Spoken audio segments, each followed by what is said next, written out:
The highway stretched endless and dark ahead, a ribbon of black cutting through the cold night. Marcus Hayes gripped the steering wheel of his 18-wheeler with steady hands, eyes sharp, despite the long hours on the road. The radio crackled softly in the background, white noise blending with the steady hum of the engine and the rhythm of tires on asphalt. Midnight was creeping closer, and Marcus knew better than to let his guard down. Out here, on these lonely stretches, strange things could happen. He adjusted the CB radio's channel, seeking the usual chatter of fellow truckers, exchanging weather updates and road warnings. Static hissed, and then suddenly a voice came through, his own.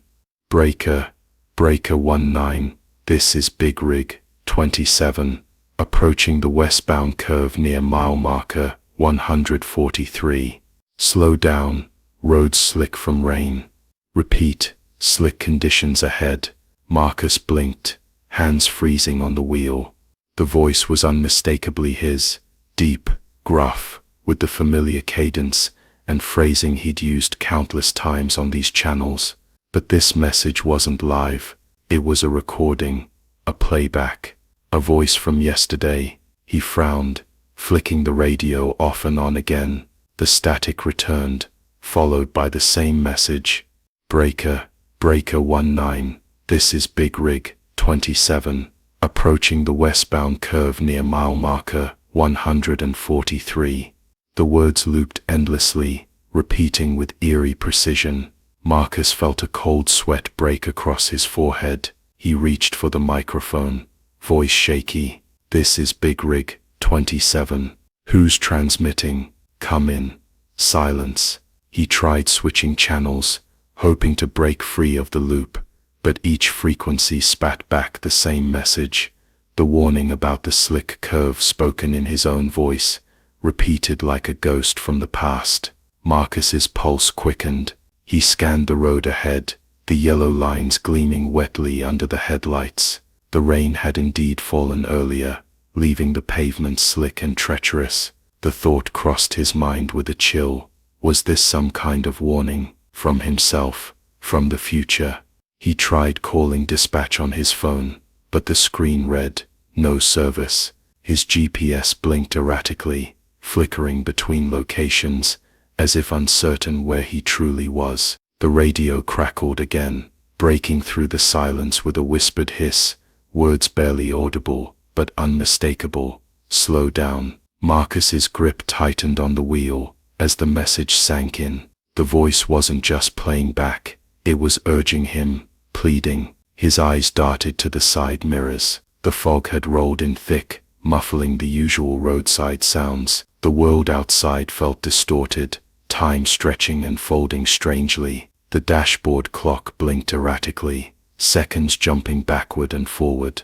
Trying to shake the unease, Marcus took a deep breath and slowed the rig as he approached the infamous curve. The tires hissed on wet asphalt as he eased the truck around the bend, every muscle tensed. Just past the curve, headlights appeared suddenly. Another vehicle stalled on the shoulder, hazard lights blinking. Marcus hit the CB mic, voice urgent. Hey, you all right back there? Need help? No response, only the relentless crackle of static. He glanced again at the radio. His voice played back once more, repeating the warning. His mind raced. Had he already been here? Was the message from a past version of himself? Or worse, was time unraveling, looping back on itself? The rig's engine sputtered, a low groan from the depths of the machinery. Marcus's heart pounded. Technology seemed to falter, the cab lights flickering, as if in protest. Through the fog,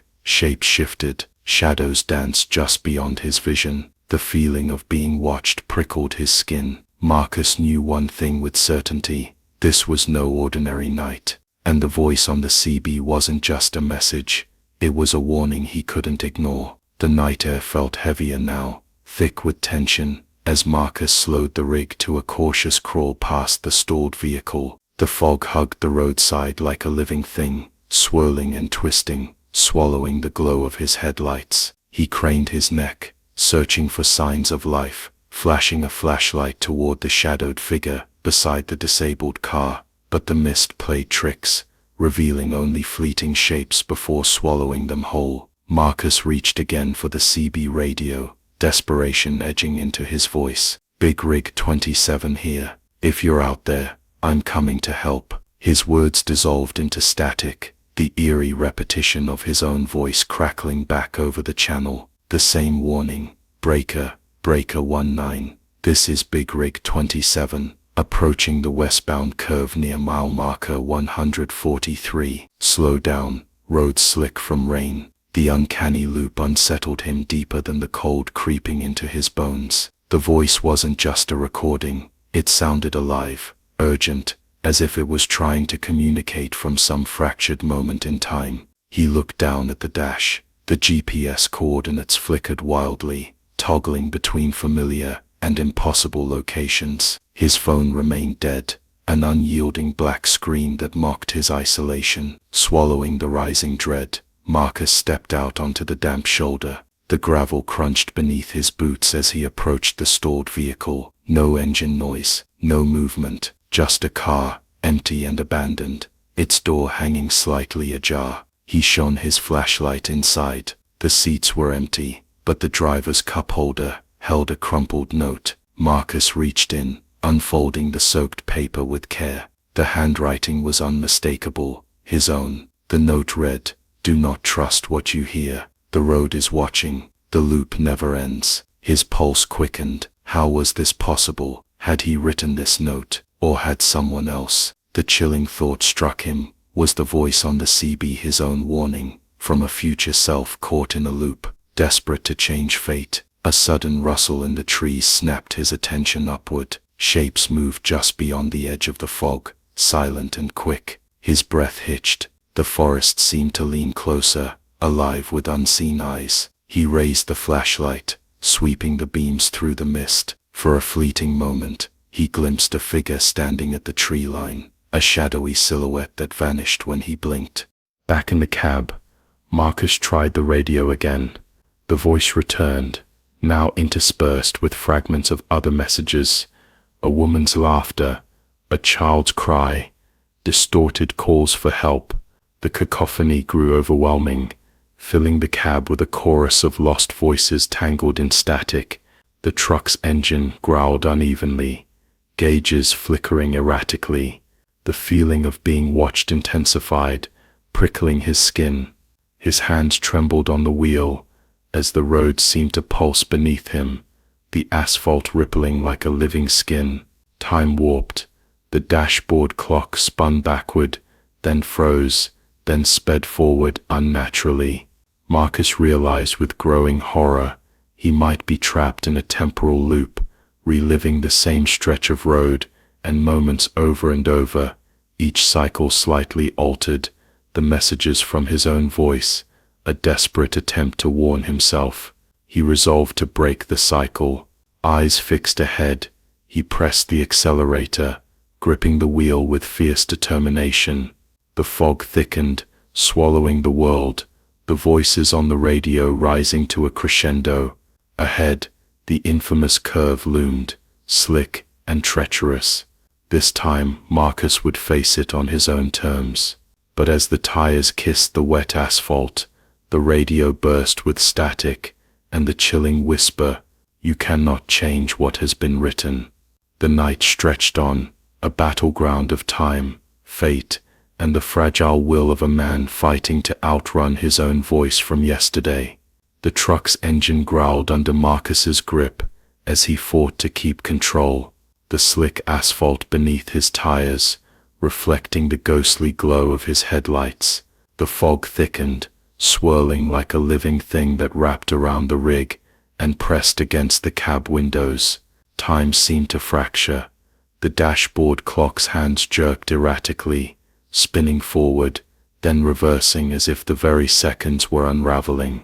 Marcus's breath came fast and shallow. The CB radio crackled violently, spitting bursts of static that resolved into fragments of voices, his own voice, others he couldn't place, all tangled together in a cacophonous, haunting chorus. He strained to listen, catching snatches of warnings and pleas, but the meaning slipped away like smoke. Suddenly, the radio voice cut through the noise, crisp and urgent. "Brace for impact. Slow down. Don't trust the curve." Marcus's heart thundered. That voice, his voice was urging him to change course, to avoid a crash that felt both imminent and inevitable. But no matter how tightly he gripped a wheel, the road ahead twisted with cruel certainty. The rig lurched violently as the tires lost traction, sliding toward the fog-shrouded guardrail. Marcus slammed on the brakes, but the truck fish-tailed, veering dangerously close to the edge. For a breathless moment, time seemed to hold its breath. Then, with a sudden jolt, the rig skidded to a stop inches from the guardrail, the cold drop of the canyon yawning just beyond. Marcus's heart hammered as he took a shaky breath, hands trembling on the wheel. The radio was silent. He glanced around, disoriented. The fog was thinner now, and the world seemed to slow, yet an oppressive weight lingered, as if the very air carried the memory of what was about to happen, or what had already happened. Marcus reached out, touching the dashboard, willing the madness to stop, but the radio crackled again, this time with a distorted laughter, soft and chilling. He flicked the dial, searching for a different channel, but every frequency echoed with fragments of his own voice, messages from a time he hadn't yet lived, or had already lived. He couldn't tell anymore. Outside, shadows flickered at the edge of the fog. Figures appeared briefly in the headlights.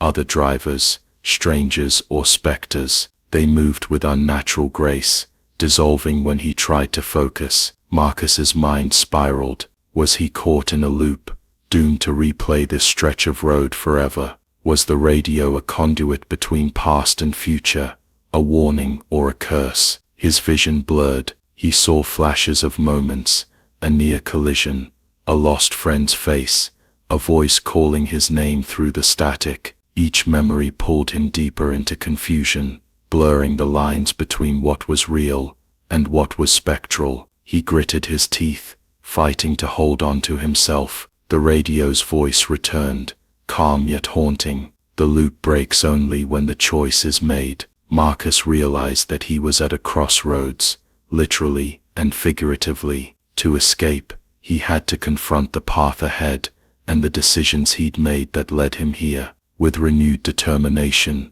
he shifted the rig into gear, eyes fixed on the winding road. The fog swirled, the shadows watching, the radio whispering warnings and hope. The battle between fate and free will had begun, and Marcus was racing against time, his own past, present, and future entwined in the haunting echo of his voice from yesterday. The road ahead twisted sharply into a tight curve, the infamous bend that Marcus had heard about but never truly feared, until now. His grip on the steering wheel was ironclad, knuckles bleaching white as the rig's headlights struggled to pierce the dense fog swirling thick around him. The pulsing static in the CB radio grew louder, almost rhythmic, as if mirroring the frantic beating of his heart. The loop breaks only when the choice is made.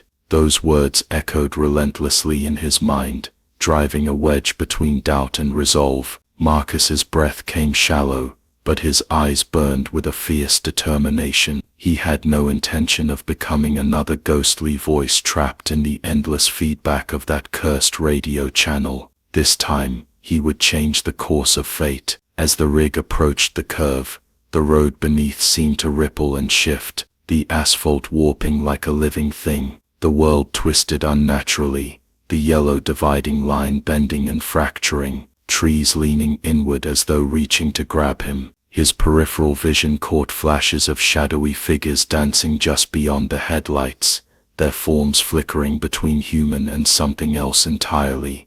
"Slow down," the voice hissed again from the radio. But Marcus knew that slowing might be surrender. Instead, he pressed his foot harder on the accelerator, the engine roaring in defiance against the invisible force that sought to claim him. The tires screamed on the slick surface as the rig slid sideways, skidding toward the edge of the guardrail. Time fractured. One moment he was fighting for control.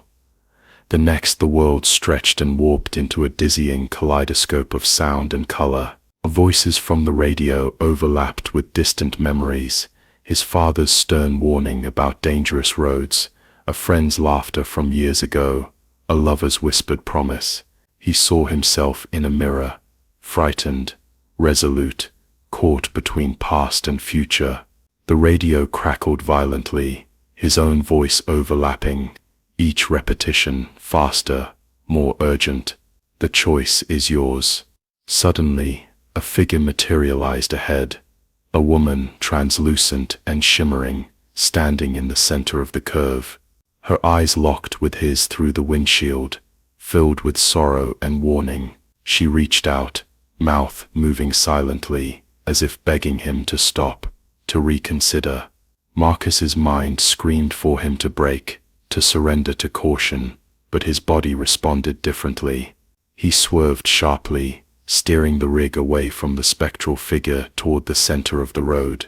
The fog swirled violently, gusts tearing at the cab, filling the air with whispers of lost souls. The radio erupted with a cacophony of voices, some pleading, some warning, some laughing.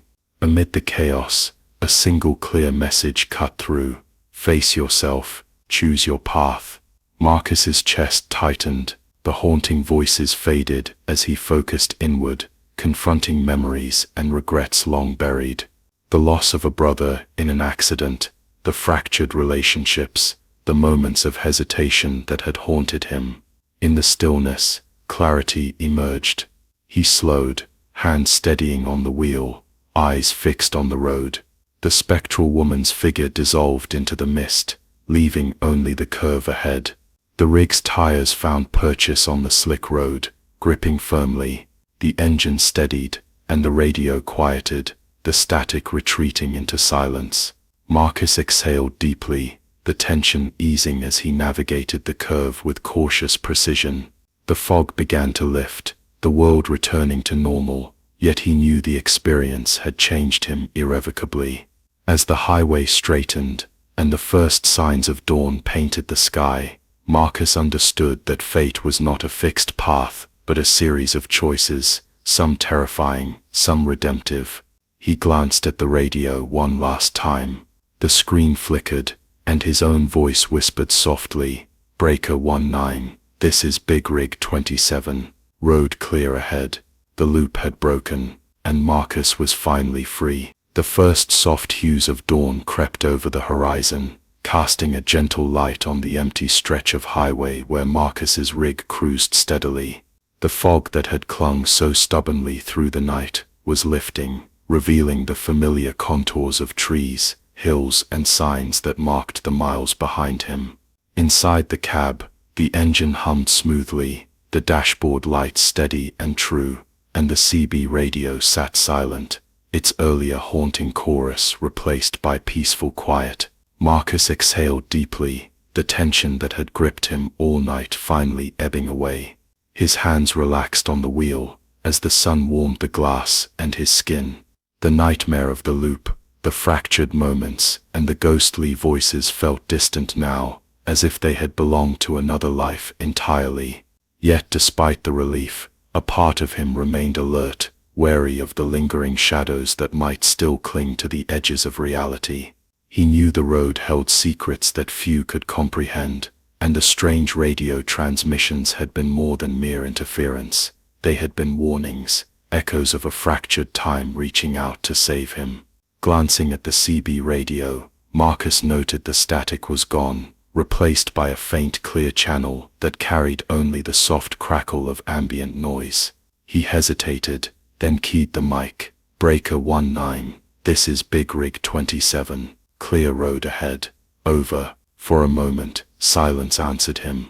Then faint and distant, a voice replied, "Roger that, Big Rig 27, safe travels." Marcus allowed himself a small smile. The connection felt genuine, grounding him firmly in the present. The voices from yesterday no longer haunted the airwaves, their urgent warnings having served their purpose, As the miles slipped beneath his tires, the landscape transformed into rolling fields dotted with farms and sleepy towns waking to morning light. The hum of distant traffic and chirping birds replaced the eerie stillness of the night. Marcus's thoughts drifted back to the curve, the woman in the mist, and the choices he'd made to break free from the loop. He wondered about the drivers who might come after him, the ones who could become trapped in the same endless cycle. Would they hear his warning? Would his voice, captured in the ether, guide them away from disaster, or would it be lost in the static of time? His phone buzzed unexpectedly in the console, a message from dispatch confirming the next delivery. The familiar routine beckoned, yet Marcus felt changed, carrying with him a deeper understanding of time's fragile threads and the power of choice. That night, as he parked the rig at a quiet rest stop, Marcus sat alone, the cab illuminated by the soft glow of dashboard lights. He replayed the events in his mind, the haunting voice from the radio, the flickering shadows, the urgent pleas to slow down and survive. Outside, the world was calm and ordinary, but Marcus knew that somewhere beyond the edges of reality, the loop still pulsed, waiting for the next traveler to listen, to hear, and to change their fate. He reached into his jacket pocket and felt the cool metal of a small token, an old CB microphone button he had picked up during the night, a reminder that sometimes the past speaks to the present, and the voice from yesterday can save tomorrow. With a final glance at the radio, Marcus switched it off, the silence a welcome companion. He leaned back, eyes closing briefly, ready to face whatever the road ahead would bring. Because now, he was no longer just a driver lost in time. He was the man who had broken the cycle, the voice that echoed beyond the static, and the guardian of the road's fragile future. Evan Mallory had driven every back road in Kentucky, or so he thought. It was just past 1 a.m. when his usual route on Highway 29 lit up with flashing detour signs. Rock slide, whole hillside had given way. Judging by the mud caked on the boots of the man flagging traffic, could take hours, he said through the window. Might be faster rerouting east, through Mason Hollow. Evan nodded. Even though he'd never heard of Mason Hollow, he pulled into a shoulder, opened his GPS app, and let it search. A new route blinked onto the screen, curiously detailed, the kind of path that didn't just show roads, but subtle grade changes, elevation dips, real-time fog warnings, almost like it was a developer's prototype. Estimated arrival time, 2:37 a.m., 30 minutes faster than waiting. Evan tapped start route. The truck rolled off the shoulder and took a left where there was no sign, no mile marker, just a narrow two-lane slicing into dense woods. His headlights skimmed along the trunks of old, leaning pines, their bark slick with mist. The road was paved, but just barely, cracked like ice in places, no shoulder to speak of. Still, the GPS was insistent, voice calm, robotic. Turn right in 600 feet, onto Mason's Ridge Road. It felt more like a forgotten driveway than a road. The truck dipped sharply into the hollow, the asphalt turning almost black in the wet fog. His high beams pierced through only 20 yards ahead, before being swallowed whole. And the deeper he drove, the more the air felt thick, like pressure dropping ahead of a storm. Still, the GPS guided him steadily. No hiccups, no loss of signal. That was the first thing that didn't sit right. He hadn't had this strong a signal in downtown Lexington, let alone in the middle of nowhere. Continue straight for 4.2 miles to Mason's Crossing. Mason's Crossing. The name scraped at something in his memory. A local legend, maybe. An old bridge that had collapsed decades ago. He couldn't quite place it. He turned the radio down. The tires whispered on damp pavement. No houses, no driveways. Just trees pressed tight to the edge of the road, like silent witnesses. Then, up ahead, lights.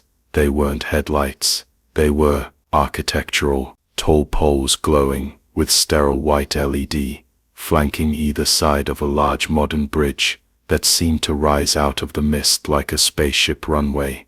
The structure was sleek, concrete and steel, with a wide curve arching across what must have been a massive gorge. Evan slowed to a crawl. The GPS still gave no warning. It said only Cross Masons Crossing. He leaned forward. No cones, no barriers, no construction signage, just a perfect, completed bridge, gleaming under fog-washed lights. Except, it wasn't on his map. Not Google, not his truck's Nav Pro system, not even the DOT map posted last week at the depot. Still, it stretched across the canyon, like it belonged there. Evan parked on the approach ramp and stepped out into the cold. The air smelled like ozone and gravel. He walked to the railing and looked down. Nothing, just fog. He tossed a pebble, waited, no sound. Back in the truck, he hesitated with his hand over the gear shift. Something itched at the base of his skull. There shouldn't be a bridge here, yet it stood, solid as stone, waiting. He keyed up the CB radio. Breaker 19, this is Long Shadow out near Mason Hollow. Anybody run this route lately? Got a bridge here, that ain't on the maps. Silence, then static, then a faint voice. Turn back. He froze. Say again. You're breaking up. But nothing followed, just white noise, like a signal lost between worlds. Evan stared ahead. The GPS pulsed, waiting. He exhaled and put the truck in gear. Slowly, cautiously, he rolled forward, his tires humming onto the bridge's smooth surface. It looked newly poured, immaculate, almost sterile. Street lights hummed overhead in perfect synchronization. He kept glancing at the GPS. No mileage countdown, just the words, hold steady. The truck eased toward the halfway point. That's when the temperature dropped, instantly, from the mild humidity of spring to something deep and wrong, like the bottom of a dry well in December. Frost crept along the inside edges of the windshield. The lights behind him dimmed. The lights ahead stayed bright. He looked into the rearview mirror. The road he'd come from was gone. Not obscured. Gone. Just darkness. The CB radio crackled again. This time it was his own voice. Breaker 19, this is Long Shadow.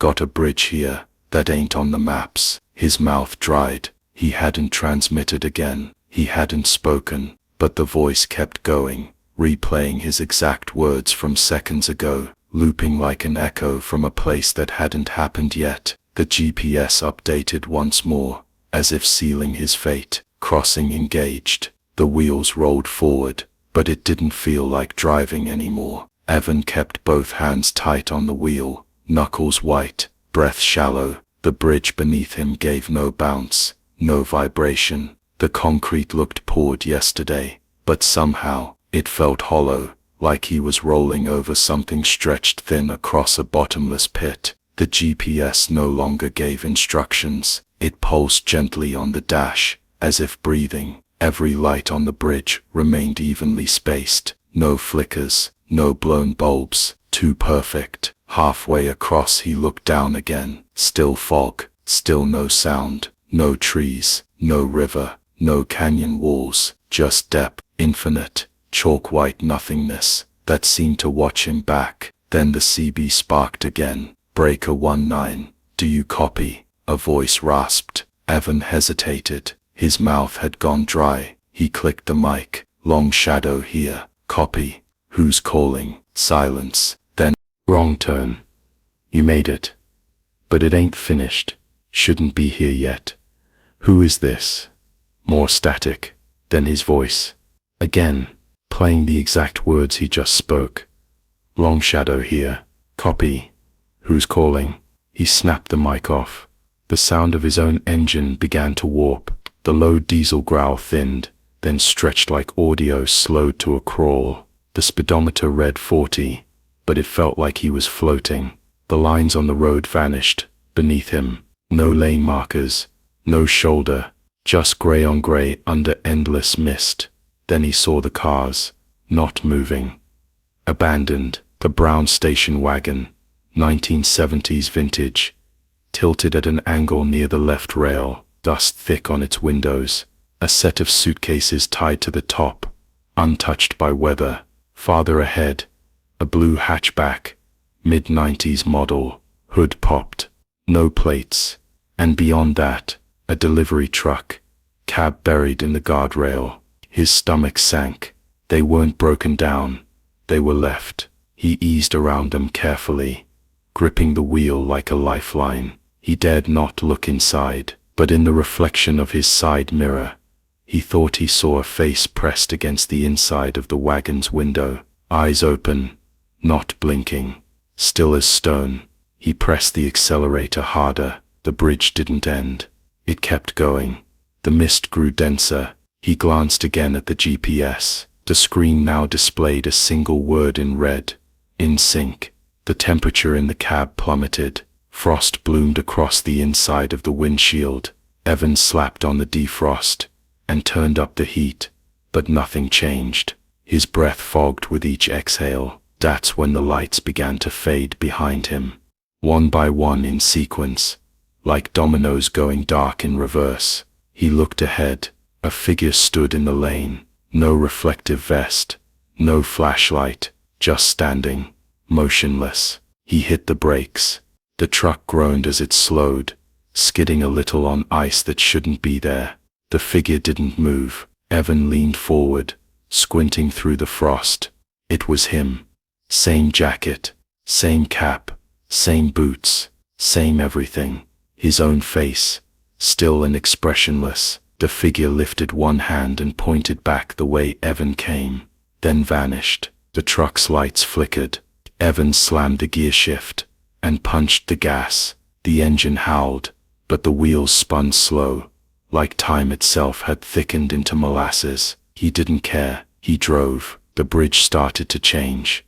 The concrete cracked behind him. Street lights warped and bent, twisting into shapes that didn't belong on Earth. The side rails began peeling upward, like the bridge was trying to curl into itself. Then the radio blared again, multiple voices at once, his others, some sobbing, some screaming, some whispering, one calmly repeating, "Bridge not yet built. Wrong turn. Do not cross." He shouted into the mic. "How do I leave?" Static. Then one word, "Remember." The GPS blinked violently, then shut off. For a second all was still. Then the bridge finally showed something new. A flicker of dark trees ahead. A winding exit ramp bathed in blue-tinted light, half-formed like a dream barely remembered. A path out, but it was dissolving, bit by bit. Evan gunned it. The tires screamed. The truck lurched forward, bouncing over cracks that hadn't been there seconds ago. The exit ramp flickered like bad footage. He locked eyes on it. A patch of gravel, a break in the fog, a sliver of freedom. He roared toward it, and crossed. The moment his tires hit solid ground, everything changed. Evan expected relief, a rush of wind, the pounding return of normal sound, maybe even his GPS rebooting with familiar roads. But instead, the silence deepened. The fog didn't clear. It folded behind him like a curtain being drawn shut. The bridge, if it was still there, was gone. No misty lights, no concrete, no sign it had ever existed. His truck idled on a narrow gravel shoulder. No lane lines, no traffic signs, just an unmarked road stretching ahead beneath skeletal trees. Evan slumped over the wheel, drenched in cold sweat. His hands trembled. Every breath came shallow and sharp. He forced the truck into park and sat back. The clock on his dashboard blinked. 12:04 a.m., earlier than when he'd started. "No way," he whispered. He reached for his phone. Full bars, battery at 97%. But the date on the lock screen froze him solid. March 4th, 1973. He blinked, locked the screen, opened it again. Same date. The truck's CB crackled, just once, then went quiet. Evan opened the door and stepped out. The air was dry, crisp. Not cold but different. Still, no traffic sounds, no distant hum of power lines, not even the quiet buzz of electronics from his own rig, just wind rustling through naked branches. His boots crunched across the gravel as he walked to the edge of the road. Through a break in the trees, he could see a town nestled in the valley below. Street lamps glowed amber. A few homes had porch lights on. A church steeple rose in the distance. He knew that town, but not like this. It was Stanton, Kentucky, only it looked decades younger, smaller, fewer buildings. A different gas station where the newer one should have stood. The diner had a glowing neon sign with block lettering instead of the updated digital one he remembered. Everything was older, untouched, like stepping into a postcard. He climbed back into the truck, heart thudding, and started the engine. It fired up normally. No glitches, no weird noises. The gauges read fine. Even the GPS had booted up, except the interface was entirely different now. Green font on black. No maps. Just a blank screen with the blinking words. Destination recalibrating. He took the truck slow down the hill. As he neared the outskirts of town, things became more surreal. Every car was vintage. Early 70s sedans and trucks. Men in hats and wool coats. Women in dresses, pushing strollers with cloth hoods. People walking with purpose, but moving stiffly, like film reels from another era. A kid on a bicycle stopped at a corner and stared directly into Evan's windshield. The boy's eyes widened, as if he'd just seen a UFO. The truck's exhaust turned more than a few heads. People watched from porches and sidewalks, mouths slack. It wasn't curiosity, it was fear, recognition.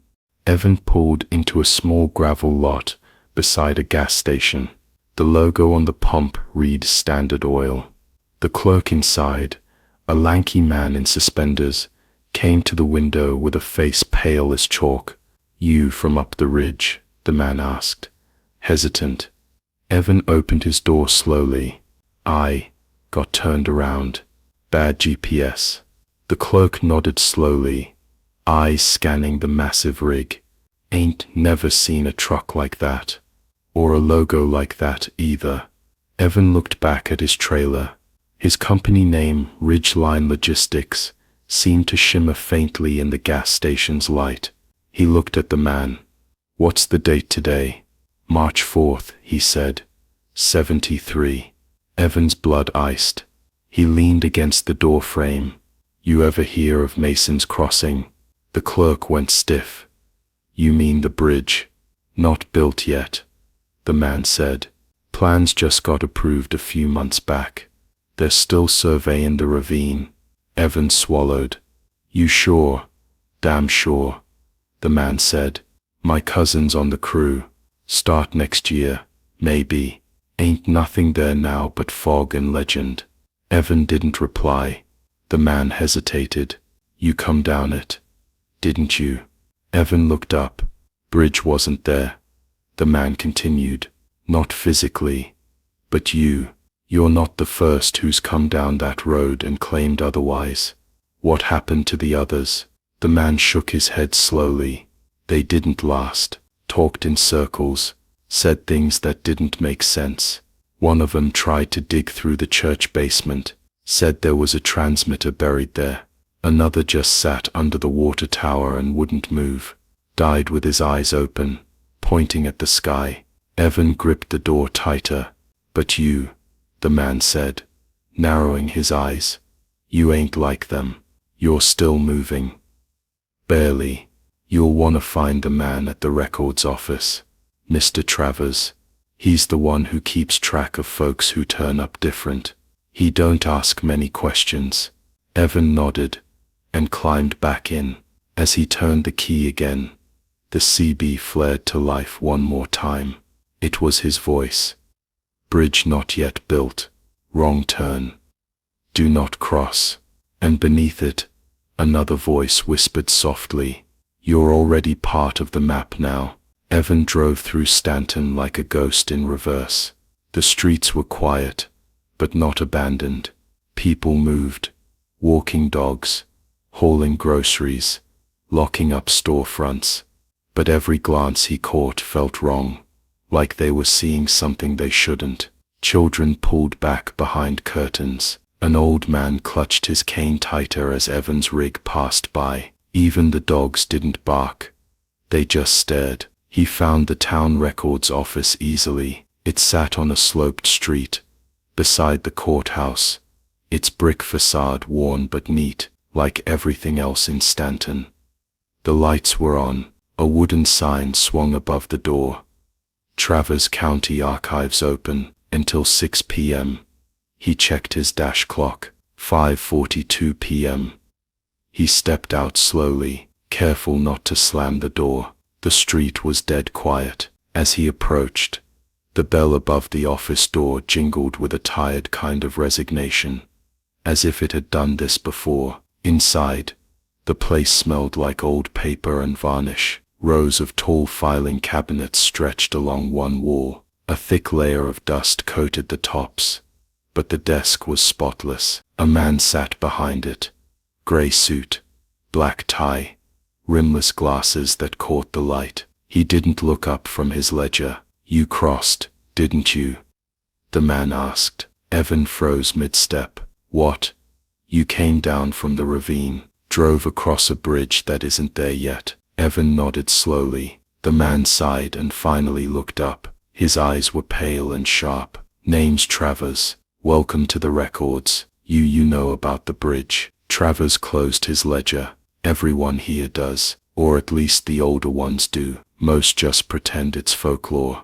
Safer that way." "What is it?" Evan asked. "Why did it appear? Why me?" Travers stood, walked to a nearby cabinet, and opened it. He pulled a thin file with Evan's name already typed on the tab. He handed it over. Inside was a photo, grainy, a still shot of Evan's truck on the bridge, fog curling around the wheels. Beneath it was a single sentence, handwritten, crossed at 2 or 3 a.m., arrived 12 or 4 a.m., loop established. Evan felt sick. How is this possible? Travers sat again. The bridge connects more than land. It connects points that shouldn't touch. Time, memory, maps that were drawn too early or too late. It's a fold in something we can't see. And when you drive across it, something changes. Not just where you are, but when you are, sometimes even who you are. Evan gripped the chair in front of him. "I need to get back to my time." Travers didn't flinch. "You're not the first to say that. Most don't make it. They try to retrace the route. Doesn't work. The bridge knows. It opens when it wants to, and it doesn't open the same way twice. Then what am I supposed to do? Just live here? Pretend I belong?" Travers slid another paper across the desk. It was a list of names, most crossed out. One at the bottom wasn't Evan's. "Everyone who makes it here leaves something behind," Travers said. "Most of them forget. You haven't yet. That's rare. Means the loop hasn't settled. You might have a chance." Evan leaned in. "What kind of chance?" Travers lowered his voice. "There's a route. The secondary path. They say it was built before the bridge, or maybe after. No one knows. But it doesn't show up unless you're listening for it." "Listening?" Travers nodded. "Your CB radio at exactly 3:33 a.m. There'll be a transmission, a riddle, usually a phrase. If you hear it and respond the right way, it shows you the turn." Evan rubbed his face. "That's insane. Isn't everything about this?" Evan stood. "So I wait." Travers handed him a note with coordinates. "This is where the signal comes through strongest. High ridge, old fire tower nearby. Park there. Leave everything running. And when you hear it, don't speak your name. That's how the bridge finds you again." Evan stared at the note. "Has anyone made it back?" Travers didn't smile. "Swan. Maybe." "Who?" Travers tapped the file. "That's your next riddle." Evan left the office and walked back to the truck. As he climbed in, The CB lit up without prompting. A single whisper slid through the static. You crossed before the bridge was born, to now time wants balance. The voice wasn't his, not this time, but it still knew his name. The coordinates led Evan deep into the forested hills, beyond the edge of town, where paved roads turned to gravel, and then to dirt. The truck rumbled over ruts and roots, headlights carving twin tunnels through the trees. Every mile farther felt heavier, like he was towing something unseen. At 3:14 a.m., he reached the ridge. The fire tower stood in silhouette, wooden, creaking faintly in the wind, its stairs lost in shadow. He parked the rig near the clearing. No signs, no tire tracks, just wild grass and silence. He shut off the engine, but left the CB powered. For the first few minutes, it was quiet. Then came the wind, but it wasn't natural. It pulsed in a rhythm. 3 short gusts, a pause, 2 long, like Morse code. The trees didn't bend. They shimmered, as though caught between frames of film. The stars overhead began to dim, one by one, as if the sky were winking out. 3:33 a.m. The CB crackled, then a voice, female, soft but unblinking. "This is Echo Line. Do you see what you left behind?" Evan blinked. "What?" Static. Then again, same voice. "This is Echo Line. Do you see what you left behind?" He reached for the mic but paused. Travers had warned him not to say his name, not to speak out of turn. He scanned the cab, glove box, passenger seat, dash. There, taped near the cup holder, was a photo he hadn't put there. A woman, dark hair, half smile. A boy beside her, maybe 6, both waving at the camera. The background was a bridge, not the one he crossed, a normal one, real, with graffiti on the rails, and rust on the bolts. He felt the weight of something crack inside him. The voice returned. "This is Echo Line. Do you see what you left behind?" Evan gripped the mic. Not his name, not a question, just truth. "I left my reason," he said. A pause, then, "Proceed." The GPS blinked alive for the first time since the bridge. Only one word on the screen. Now. His headlights surged. The trees ahead opened into a narrow trail that hadn't been there a moment ago. Dirt packed hard. No tire marks. No lights. But the sense of direction. A pull. He shifted into drive and rolled forward. The trail wound tighter than any real road, carving through black pines and mist-drenched hollows. The deeper he went, the more the world changed. Leaves shimmered silver, rocks glowed faintly beneath moss. At one turn, the air itself bent, a shimmer, like heat waves off asphalt, and then the sound of an engine. His engine, ahead parked in the middle of the path, was his own rig. Same model, same cab number, even the same dent on the left fender, but it was burned, gutted, rusted like it had sat for years. Evan slowed. He stepped out, the dirt crunching underfoot. The cab of the wrecked truck was open. Inside, a body slumped over the wheel, charred, unrecognizable, except for the boots. He stepped back, heart pounding. A voice spoke behind him. "Some versions of you didn't make it." He turned. The woman from the photo stood in the trees. Not aged, not ghostly, just present, still, watching him with a look that broke his breath. "Are you real?" he whispered. She tilted her head. "I am if you remember me." He stepped toward her. "Don't," she said softly. "You only get one path." "I didn't mean to leave," he said. "I didn't mean to cross." "I know. What do I do?" She pointed past the wreckage.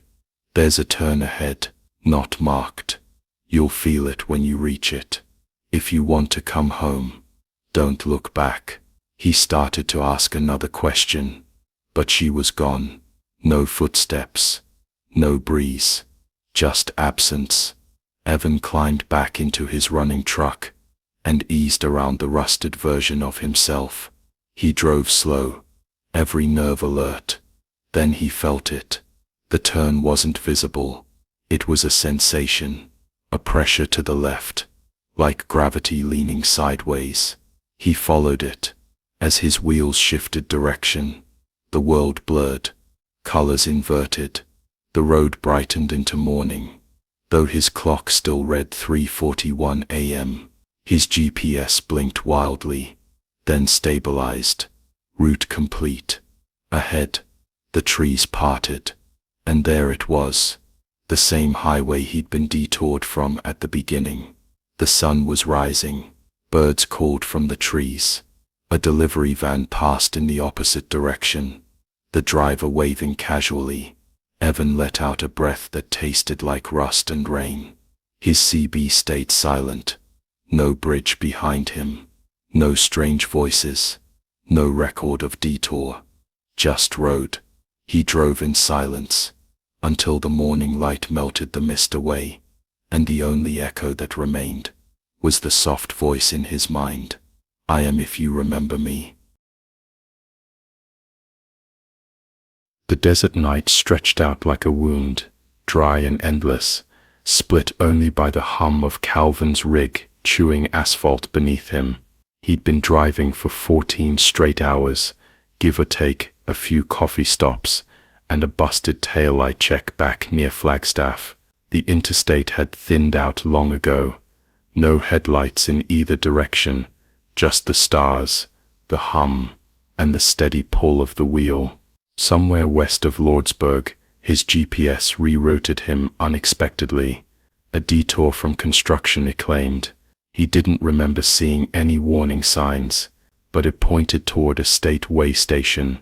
He vaguely remembered from years back, a dusty little box of a building nobody used anymore. Still the screen insisted, and something in him felt too tired to argue. He pulled off the highway and followed the worn road to a single glowing sign. New Mexico State Way Station. All trucks stop. The place looked abandoned at first glance. One flickering overhead light swayed in the dry wind. No other rigs in the lot. The windows were dark, except for a soft blue glow behind the front desk. Calvin rolled across the scale, air brakes hissing, and killed the engine. For a moment, the silence was absolute. Then the cricket started.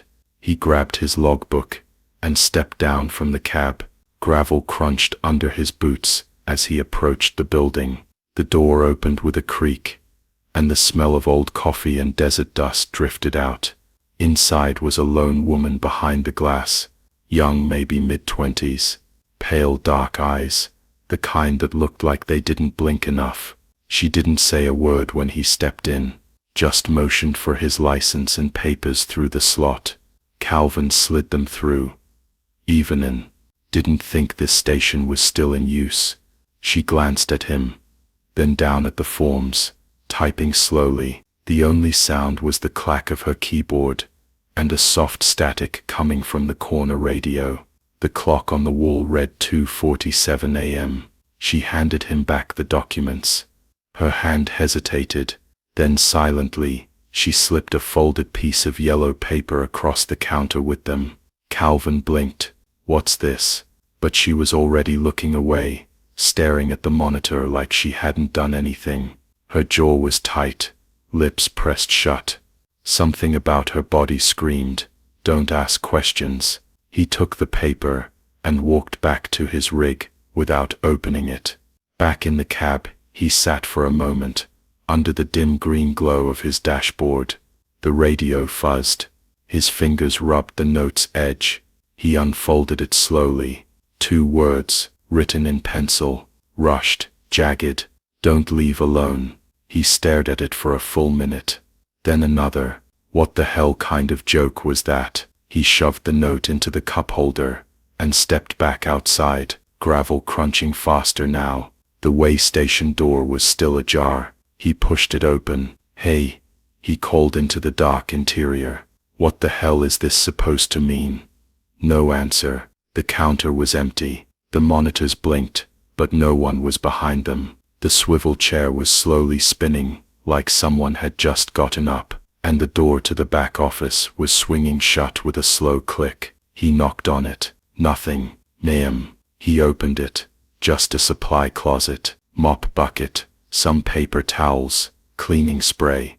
Empty. Back out front, the lights dimmed once, then again. The radio static rose, then fell. Calvin turned to leave. The moment he stepped onto the lot, his truck's passenger door swung open. He froze. No wind, no animals, no one else around. The door just sat there, yawning open like an invitation. He took slow steps toward it, his chest tightening. The cab was empty, or it looked that way. He climbed up, slammed the door shut, locked it, and sat still for a few seconds. This was ridiculous. He was overworked, overtired, and letting some backwoods station clerk screw with his head. Probably a prank. Hell, maybe she was just some bored college kid, pulling night shifts and watching too many horror movies. He started the engine. The gauges flickered, then leveled.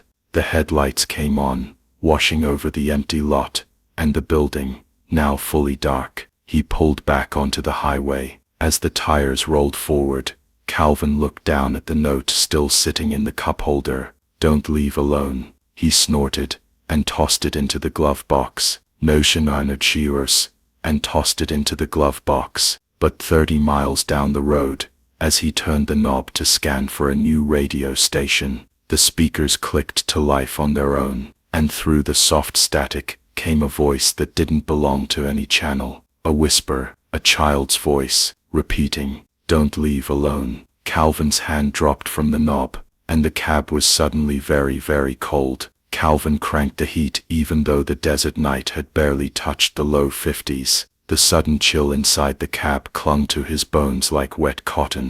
He kept telling himself it was just nerves, just a trick of long hours and dark roads, but the heater gauge blinked oddly before stabilizing. He gave the dashboard a small thump. The whispering from the radio had stopped, leaving a dead hush behind it. Ahead, the road curled gently into hills, marked by reflectors that blinked slowly as his headlights hit them. His thermos was empty, and his eyes were starting to glaze. A half hour passed with no cars in sight, only the road, the rumble of the engine, and the thought that someone had opened that passenger door. He stole a glance toward the seat beside him. Empty, but the seatbelt hung at an unnatural angle, twisted, buckled like someone had just climbed out of it. He reached over and tugged it straight. A thump echoed from the back. The sleeper. He turned and looked toward the dark curtain that separated his cab from the sleeper compartment. It was still closed, but the fabric was swaying, ever so slightly. "Rats," he muttered. Maybe a possum climbed in at the station. He flipped the dome light on, and pulled the curtain open, with a rough yank. Nothing. Blankets, a duffel bag, an empty burger wrapper, everything where it should be, except for one thing, a single child's shoe, tiny, blue, covered in desert dust. He stared at it. He didn't own it, never had kids, never hauled anything but freight, and he sure as hell didn't keep shoes in his sleeper. He picked it up, turned it over. The tread was fresh, like it had just walked through sand. He sat back in the driver's seat, holding the shoe. The heater was blowing warm now, but it wasn't helping. He felt colder the longer he stared. Suddenly, the CB radio crackled. "Breaker 19. You copy? Big rig on Route 60. Calvin jerked upright. He hadn't touched the CB since Arizona. He leaned toward it, thumbing the mic. "This is Ridge Holler," he said. "You calling me?" The voice returned. Male, older, sounded hoarse. "Yeah, Ridge Holler. This is Dust Patch. Just past a diner a few miles up. They're open if you're looking for a hot cup." Calvin hesitated. Where's the nearest rig stop after that? 60 miles of nothing. You'll wanna stop. He clicked the mic. Copy that. He glanced at the clock. 3:27 a.m. And then for a second, in the reflection of the passenger window, he saw it, a silhouette, small, sitting beside him. He spun his head. Nothing, just the seatbelt again, hanging crooked. His throat tightened. He hit the turn signal and followed a side road leading toward the glow of a fluorescent sign ahead. Dot's Diner, open all night. The parking lot was empty except for a single rusted-out pickup. He parked in the far corner and walked in fast, trying to shake the feeling that something had just brushed his coat sleeve. The diner bell jingled as he entered. Behind the counter stood an older woman with a coffee pot in one hand and a lit cigarette in the other. She squinted at him like she recognized something she didn't like. Just coffee, Calvin muttered. Black. She poured without a word, then paused, watching the door behind him. You come in alone? She asked flatly. He looked over his shoulder. Yeah, why? She looked toward the booths. You sure? Calvin blinked. Yeah. The teenage waitress, chewing gum at the back, suddenly stepped out from behind the soda fountain. She stared directly at him. We don't serve people riding with that. Calvin's stomach flipped. With what? She didn't answer. She just backed into the kitchen. He turned to the woman behind the counter. What the hell is going on? She didn't speak, just reached below the counter and pulled out a napkin. On it, in marker, she scribbled 3 words. Get back in. She slid it toward him. Before he could respond, a hand gripped his forearm from the side. He nearly jumped out of his skin. It was an old man, bent from years on the road, beard like tumbleweed. He'd appeared from the shadows at the back of the diner. I seen it before, the man whispered, breath stale with tobacco. We all pick up things now and then. Some of us notice, most don't. But that thing you got in your cab, you felt it, didn't you? Calvin's mouth was dry. What is it? The old man shook his head. It rides with the lonely. That's the rule. What do I do? Don't look it in the face, he said. Don't ever turn to it fast. And whatever you do, don't leave it behind. Calvin stepped back. I didn't bring anything with me.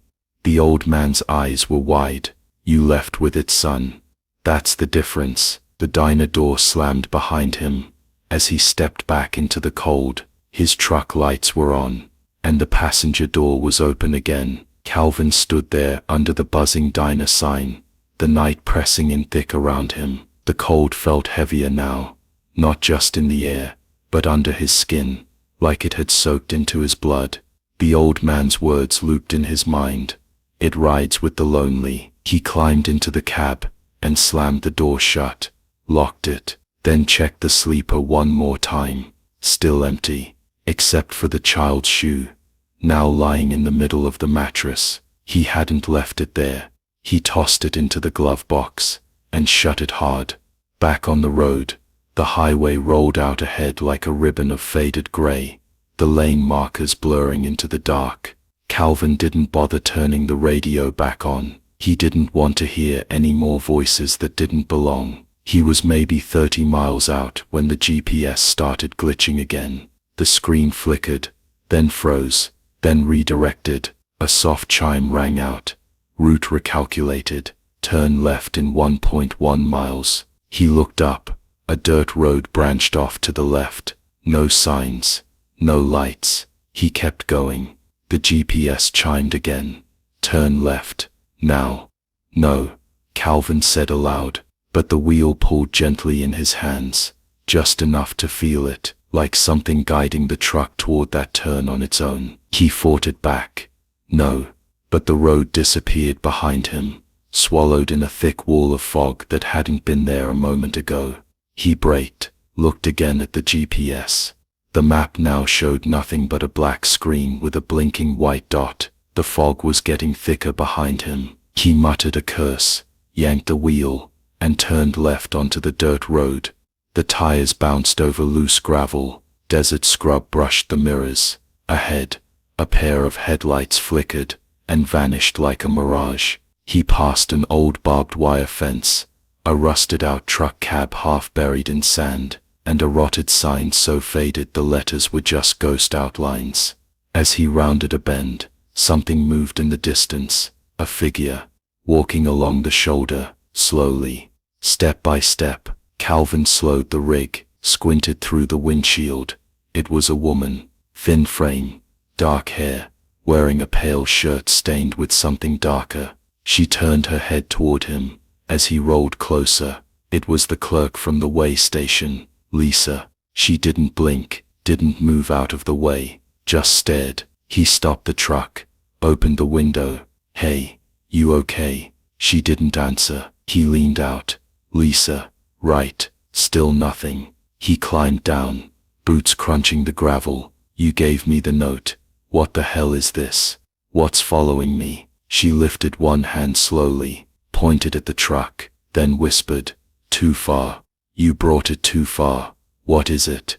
But she was already walking backward into the dark, vanishing behind the brush like mist. He stood there in silence for a moment, then turned back to the truck. Something was moving inside the cab. He ran, pulled open the door, and climbed in, heart thudding. Nothing. Again. But the glove box was open, and the shoe was back on the seat, upright, facing forward like it had been placed there carefully. The CB clicked on. A breath, then a whisper. "You looked away." Calvin slammed his hand on the dash. He floored it. The truck barreled forward into the dark, the back tires kicking up a rooster tail of dust. His hands were trembling now, jaw locked tight. He didn't know where he was heading anymore, just that he had to move, had to outrun this. But the road began to narrow. The GPS was still blank, and now the temperature gauge was dipping unnaturally fast. Frost began to form on the inside of the windshield. Then came the breath again, right behind his ear, slow, wet, human. He didn't turn around, didn't speak, but his eyes drifted, just for a second, to the passenger side mirror. Someone was sitting in the seat, small, face obscured. He turned away, hands gripping the wheels so tight they cramped. The head. A red light appeared in the distance, a glow, like a signal beacon in the fog. He squinted. It flickered, then steadied. A building, another way station. But this one wasn't on any map. He was sure of it. The structure stood crooked on its foundation, windows glowing red like heat lamps in a butcher's shop. The sign above the door was shattered. One light flickered the words, "Way in." He pulled the rig into the gravel lot. The tires skidded as he hit the brakes. Everything was too quiet. The sound of the engine faded unnaturally fast, like the air swallowed it. Calvin stepped down, the cold now biting like a knife. His breath fogged out in long, slow plumes. As he approached the door, the building's lights pulsed. Inside, a monitor flickered behind the glass. It showed his face, stepping out of the truck. Then again, same footage, same step, same blink, looping. He stepped inside. The air was thick, wrong, like something was breathing through the walls. The front desk was empty, but on the counter lay a ledger. He opened it. Every page said the same thing. Calvin James, entered alone. 3 a.m. Calvin James, entered alone. 3 a.m. Calvin James, entered alone. 3 a.m. Hundreds of entries. Same name, same time, same mistake. Behind him, the CB crackled to life again, and a child's voice said, "This is where you always stop." The air inside the second way station clung to Calvin like wet fabric, heavy and close. Despite the desert night outside, the flickering red lights gave the room the sickly hue of an emergency flare. And the sound, the low electric hum that filled the space, wasn't coming from any machine he could see. It felt like it came from the walls themselves, vibrating softly, as if the building were alive and holding its breath.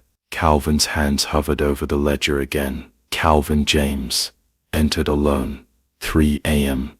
Again and again, page after page, each entry identical, as if he'd come here 1,000 times before, as if this was the only thing he ever did. He closed the book, slowly. There was a door behind the counter, slightly ajar, the hinges stained with something dark, something crusted. The same whispering hum grew louder behind it. He walked around, boots echoing hollow on the linoleum floor, and pushed the door open. The room beyond was dimly lit by the green glow of old monitors, a control center, or what used to be one. But the screens weren't displaying weight readings or truck logs. They were playing footage. Him, getting out of the truck, walking to the building, turning the pages of the ledger, over and over. In the corner of one screen, a figure stood behind him in every loop, small, blurry, always sitting in the passenger seat, always turning its head as he walked away. He stepped back, heart pounding now. He turned toward the back wall. A metal locker stood there, dented and rust-streaked. A sign taped to the front read, "Property hold. Do not remove items." He opened it. Driver's licenses. Dozens of them. He picked up the top card. It was his face, but the name wasn't his. David Croft, born 1981, deceased 2013. He picked up another. Thomas Reed. Same face, different name, different date of death. He kept flipping. More of him. Variations of him, with different lives, different endings, all marked deceased. He dropped them. Behind him a monitor sparked and glitched. Then a new screen lit up, a live feed of the front lot. His truck sat in the red glow, the headlights off, engine dead, and in the passenger seat, unmoving, was a small shape, still, watching. Calvin backed away. His boot hit something on the ground. He looked down. Another child's shoe, identical to the one in his glove box. He turned ready to run, and froze. Standing in the doorway to the control room was Lisa, the clerk from the first way station. But something was wrong. Her skin shimmered like a reflection on water. Her features weren't fixed. Her eyes glowed faintly. Too wide. Too still. "You brought it too far," she said. "You weren't supposed to leave alone." "I didn't." Calvin's voice cracked. "I didn't bring anything." Lisa stepped forward. "It doesn't latch on to what you carry. It latches on to what you lack." He shook his head. "What is it?" She tilted hers. "Loneliness made solid. Grief with a shape. You gave it enough space, and it sat down beside you." He backed into the locker. Lisa's face flickered again, now looking more like a stranger's, then back again. "It doesn't want your body," she said. "It wants your pattern, the route, the repetition, the echo. You leave the way station at 3 a.m. You drive alone. You end up here. That's how it feeds." "No," he whispered. "This isn't real." Lisa's eyes darkened. "You've done this before. Many times. You always choose the back roads. You always stop at the diner. You always look away when it's beside you. And you always end up here, alone. No, you're a broken man with no one waiting for you," she said. "That's what it hunts." Calvin stepped past her. "Then this time, I won't leave alone." She stared. "You can't outrun it. Watch me." He sprinted back through the station, boots slamming against the ground, out the door, down the gravel lot, up into the cab. He jammed the keys into the ignition and twisted hard. The engine coughed, sputtered, then caught. The cab filled with light. The passenger seat was empty. He floored it. Dust rose behind him in a storm of red. He didn't look in the mirrors, didn't glance to the side. He just drove. 20, 30 miles. The road smoothed back into pavement. The fog thinned, and then the headlights caught something ahead. A wooden sign. New Mexico State Way Station. All trucks. Stop. No. Calvin breathed. He looked at the clock, 2:57 a.m., and behind him, in the dark of the cab, something slowly pulled the seatbelt into place beside him. Click. The seatbelt clicked with a hollow finality. Calvin didn't move. His hands clenched the wheel, knuckles white. The road stretched ahead, but it didn't matter anymore. He was back where he started. The way station sat in the dark, just as before. One flickering lamp above the sign, the same cracked pavement, the same absolute silence. He forced himself to check the clock. 3 a.m. Again. Calvin sat in the idling cab for a full minute, eyes wide, heart pounding against the inside of his ribs. He didn't want to go back in. He didn't want to see her face again.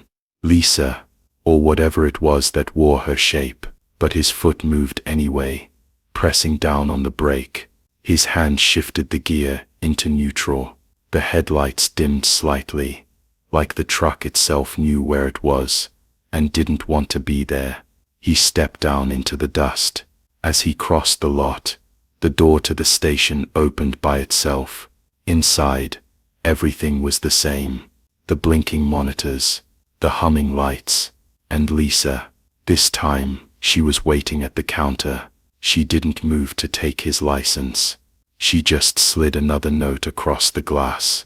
Same paper, same handwriting, but a new message.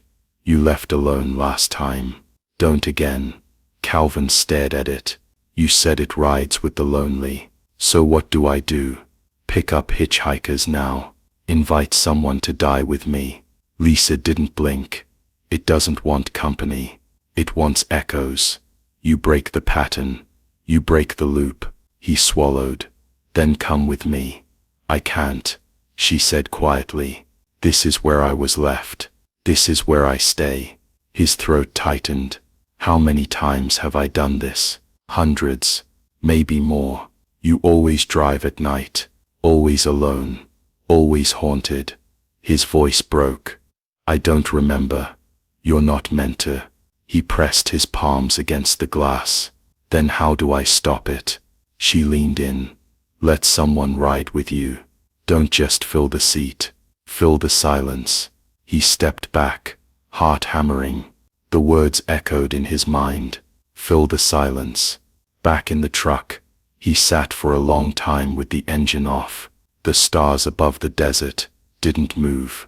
The moon hadn't shifted since the first time he stopped. He turned toward the passenger seat. It was empty again, but the seatbelt was buckled, and on the floorboard sat a small object, a drawing, crayon, on scrap paper. A child's hand had drawn it. Scribbled lines, stick figures, one truck, two people inside, a sun in the corner, and words written in blocky, uneven letters. Daddy, don't go alone. Calvin's heart cracked open. He remembered now, not everything, not names or details, but the pain, the emptiness, a child's laughter once in the sleeper, a forgotten toy under the seat, a face in the mirror he tried not to remember. Tears blurred the edges of the dashboard. He reached over and unbuckled the seatbelt. Then he whispered, "It's okay. I hear you now." He folded the drawing and tucked it in his coat. The truck rumbled to life, warm this time. The heater worked. The lights held steady. The GPS blinked once, then displayed a new route, a clean green line out of the desert. As he pulled out of the lot, the way station lights flickered once, and then went out for good. The dawn broke over the hills 30 miles later, not red and violent like a flare, but soft and pale, like breath returning to lungs, after too long beneath the water. A song played on the radio. No static, no whispers, just music. Calvin looked to the seat beside him. It was still empty, but not alone, and the loop didn't start again. Not that morning, not ever. Calvin's eyes stung. 14 hours of asphalt stretched behind him, like a black ribbon, unraveling in a rearview mirror. The horizon had swallowed the sun long ago, leaving nothing but the humming dark of the Mojave and the rattle in his bones. He needed to stretch, maybe splash some water on his face. So when the next rest stop sign flickered into view, faded, bent, barely legible, he pulled in without hesitation. The rest area was empty. No semis, no sedans, just a rust-bitten vending shelter and a single orange light buzzing above a cracked pavement lot.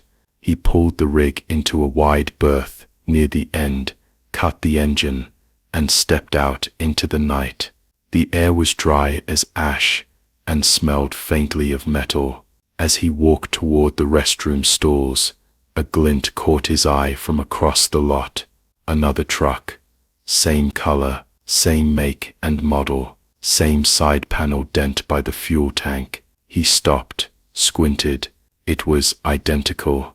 He slowly crossed the lot, footsteps echoing in the silence. The closer he got, the more he saw the details.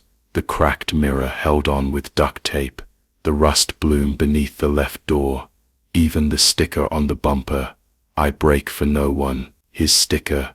It was his rig, but his own truck sat cooling behind him, exhaust hissing faintly. Calvin circled the twin truck cautiously. The license plate matched, digit for digit, the permit decals, everything. He stepped to the driver's side window and cupped his hands to peer in, and saw someone sitting in the cab. His own face stared back. Same trucker cap, same weathered jacket, same 3-day stubble, and crooked nose from that bar fight in Amarillo. The copy didn't blink, just sat there, hands on the wheel, looking straight ahead. Calvin stumbled back, breath caught in his throat. What the hell? He looked around the empty lot, searching for someone, anyone, who might be watching, but there was no one, no sounds, just the dry scrape of wind, and that damned buzzing light. He turned back to the window, empty.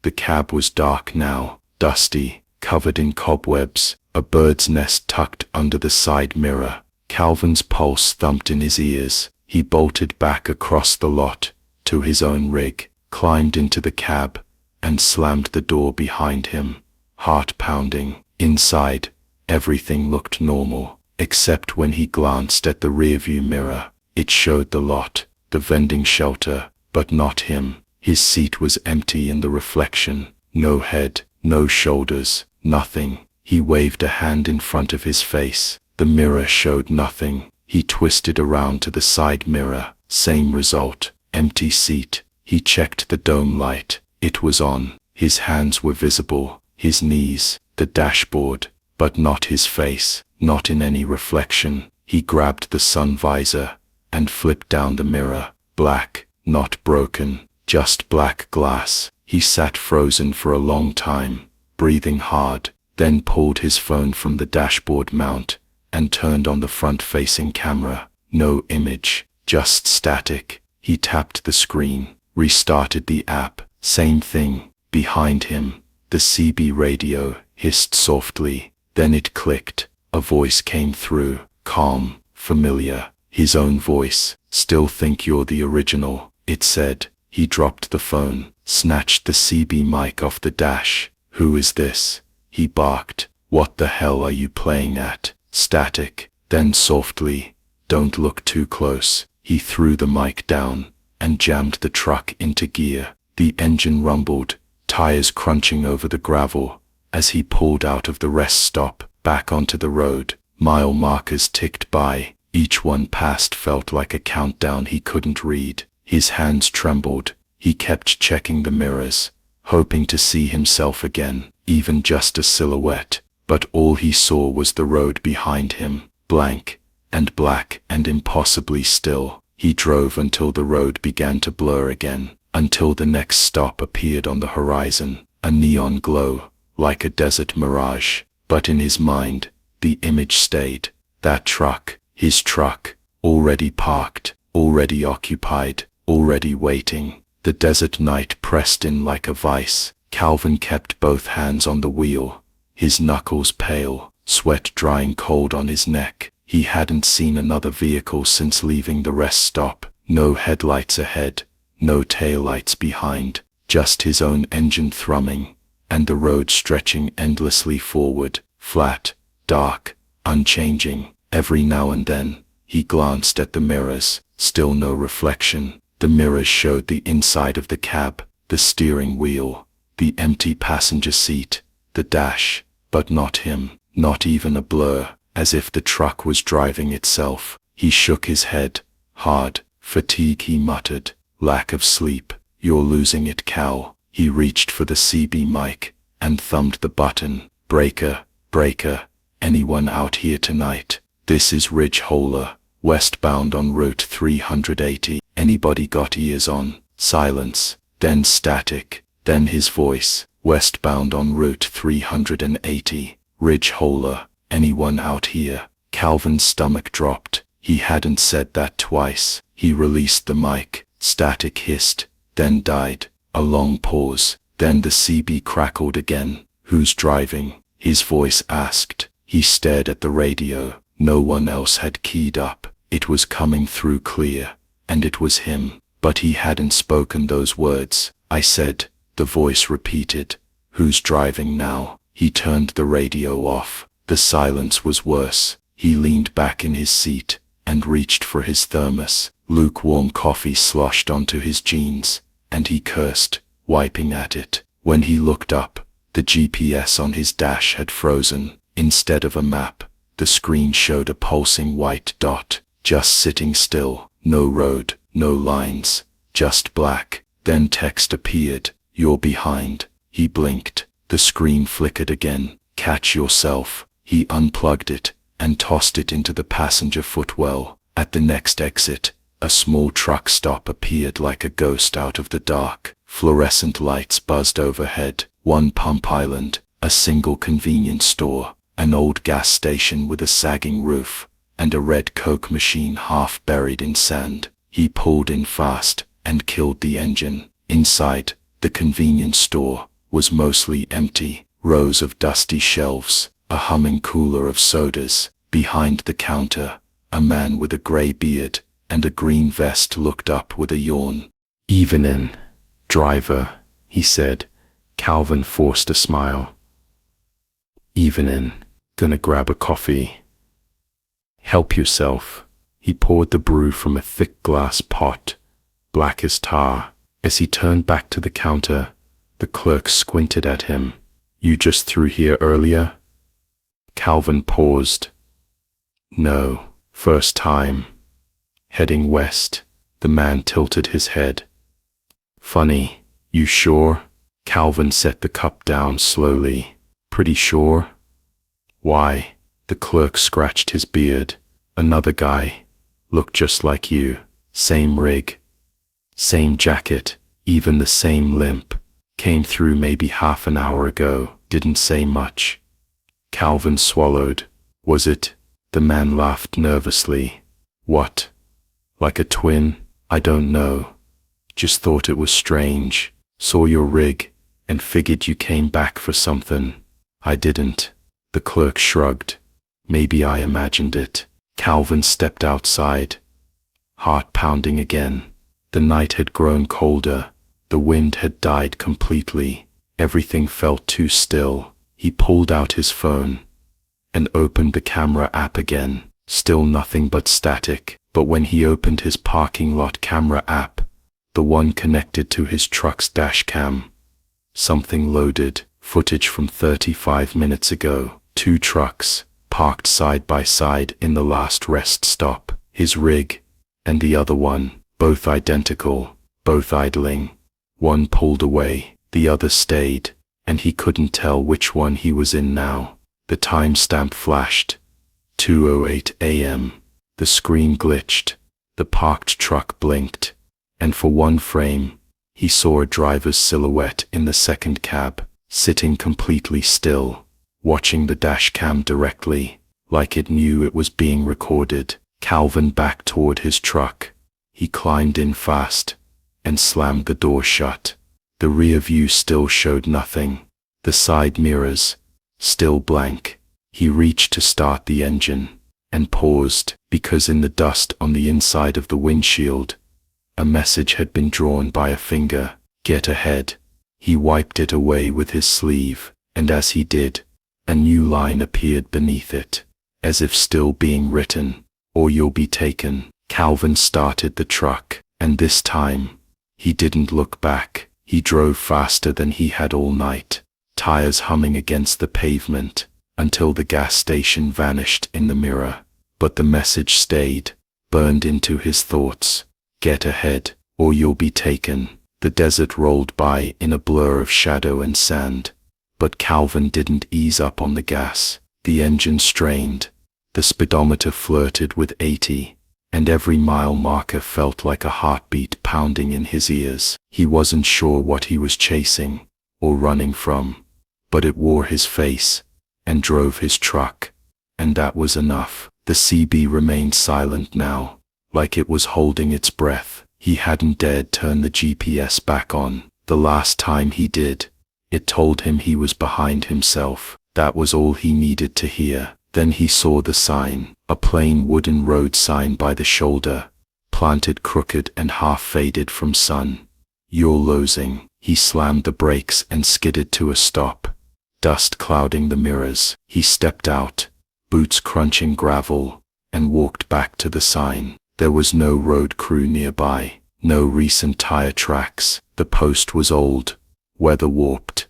The wood cracked, like it had been there for years. But it hadn't been. He was sure of it. He touched the letters, painted by hand, fresh, as if someone or something was leaving him messages, leading him. He looked ahead. The main highway cut straight through a dry canyon. On either side, dirt trails spider-webbed off into the rocks and brush. One of them showed faint tracks, deep heavy tread, just like his own. He followed them. The path grew rougher the deeper he drove. Brush scraped the sides of the cab. The mirrors trembled on their hinges. It felt less like a road and more like a memory. Something he shouldn't be able to retrace, but somehow could. Then he saw the glint. 100 yards up the hill, a truck, his truck, parked at the edge of a canyon.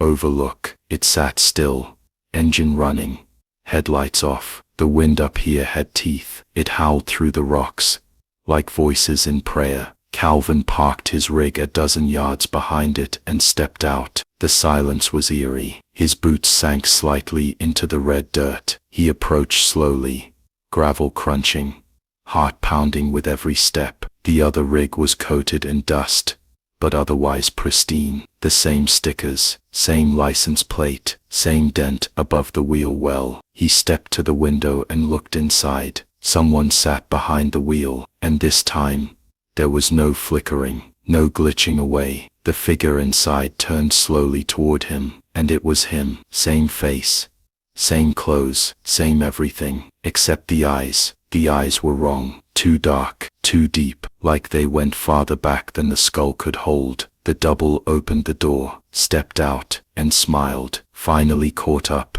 he said. Calvin backed up instinctively. What the hell are you? The double didn't blink. I'm the one who kept driving. After the crash. What crash? Exactly. The double's smile didn't move. You've forgotten. Pushed it away. You've been driving in circles ever since. Calvin's breath caught. This is a dream, or some kind of breakdown. I'm not. You're not you. The double interrupted. Not anymore. You're just a loop, a reflex. Calvin shook his head, voice rising. I'm real. I've got memories, places, routes, a logbook. You've got a routine, the double said. A route that never ends, a name that echoes. But when's the last time you spoke to dispatch, delivered a load, slept? Calvin's hands were shaking. Why do you look like me? The double stepped closer. Because I was you, until you bailed. Bailed from what? From dying. The double said flatly. From taking the hit, from owning the wreck. You kept going, but something had to stay behind, and now you're out of road. Calvin backed up again, nearly stumbling. So what now? The double reached into the truck and pulled something from the passenger seat. A mirror. He held it up, and Calvin's reflection was missing. Just the background, the canyon, the wind-torn sky. You want to get back? The double asked. Then take your place. Be whole again. Calvin didn't move. I'm tired, the double said softly, and you're too empty to keep going. A sudden gust blew dust into Calvin's face. He blinked it away, and the double was gone. Only the mirror remained, propped against the side of the truck. He stepped closer, saw his reflection begin to form in it, faint, wavering, like smoke. But it was there. For the first time in days, or weeks, he saw his own eyes, and they looked afraid. Behind him, the CB crackled from inside the cab. A voice, his voice, choose Calvin. He reached for the door, not to flee, but to drive forward, into whatever was next, because maybe, just maybe, the only way out of a loop was through it. Calvin sat behind the wheel of the twin truck, heart thudding against his ribs, like it was trying to escape. His own rig sat behind him, engine idling in the canyon wind. But this one, this other truck, it felt heavier, older, like it had been here for years, waiting for him to return. He glanced down at the seat beside him. There was no logbook, no thermos, no fast food wrappers, just dust. The mirror lay on the passenger floor, still faintly reflecting his outline, as if struggling to remember him. Then the CB crackled to life again. Make your choice, Calvin. He froze. The voice was clear, steady. It had no distortion, no static, just weight, like a verdict. To what choice? He said aloud, not pressing the mic. I didn't ask for any of this. The CB hissed. Doesn't matter. It's happening. He grabbed the mic, thumb shaking on the button. Who are you? A pause, then softly. I'm the version of you that stopped. You're the part that kept going. The canyon around him seemed to grow quieter. The rocks, the wind, even the truck's engine faded beneath the gravity of those words. You're saying I died? He whispered. Something did. The truck's dashboard lights dimmed for a moment, then returned. He opened the glove box. Nothing inside. No paperwork, no maps, no memory of this truck at all. Then he noticed something new. A road sign out past the canyon edge. Faded white letters, barely visible in the dark, illuminated only by his high beams. 2 roads. 1 ends. He stepped out of the truck. Both rigs now sat in the overlook, their chrome frames catching the moonlight, like 2 beasts waiting to charge. He walked to the edge of the canyon, and looked down. No bottom, just black. But 2 dirt paths diverged from the overlook. One sloped gently back to the highway, familiar, safe. The other twisted uphill into the rocks, jagged and narrow, lit only by occasional red reflectors, half buried in sand. The CB spoke again, this time from his own rig behind him. A different voice, more human, more tired. His own voice, but heavier. I keep trying to remember, it said, but every time I do, I lose more of myself. The miles, they eat memory. Calvin turned slowly. He climbed back into his original truck. The cab still smelled like coffee, and sweat and stale air. His thermos lay on the floor. His logbook was open to the last page he'd filled in. Tucson, Arizona, Fresno, California. But the date was wrong. 2 years old. He flipped back through the pages. Every route was identical. Same dates, same gas stops, same mileage, on repeat, looped. The exact same week, again and again. He opened the visor mirror. Nothing. Then slowly, a faint outline, a face.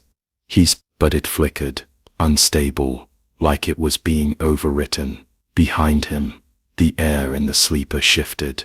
He didn't turn. He couldn't. A voice whispered from the dark behind the curtain. You were supposed to stop, but you didn't. You kept hauling yourself like a ghost. Now you're hollow. He closed his eyes. A sudden flash filled the cab. When he opened them, the mirror was clear. No flicker, just his face.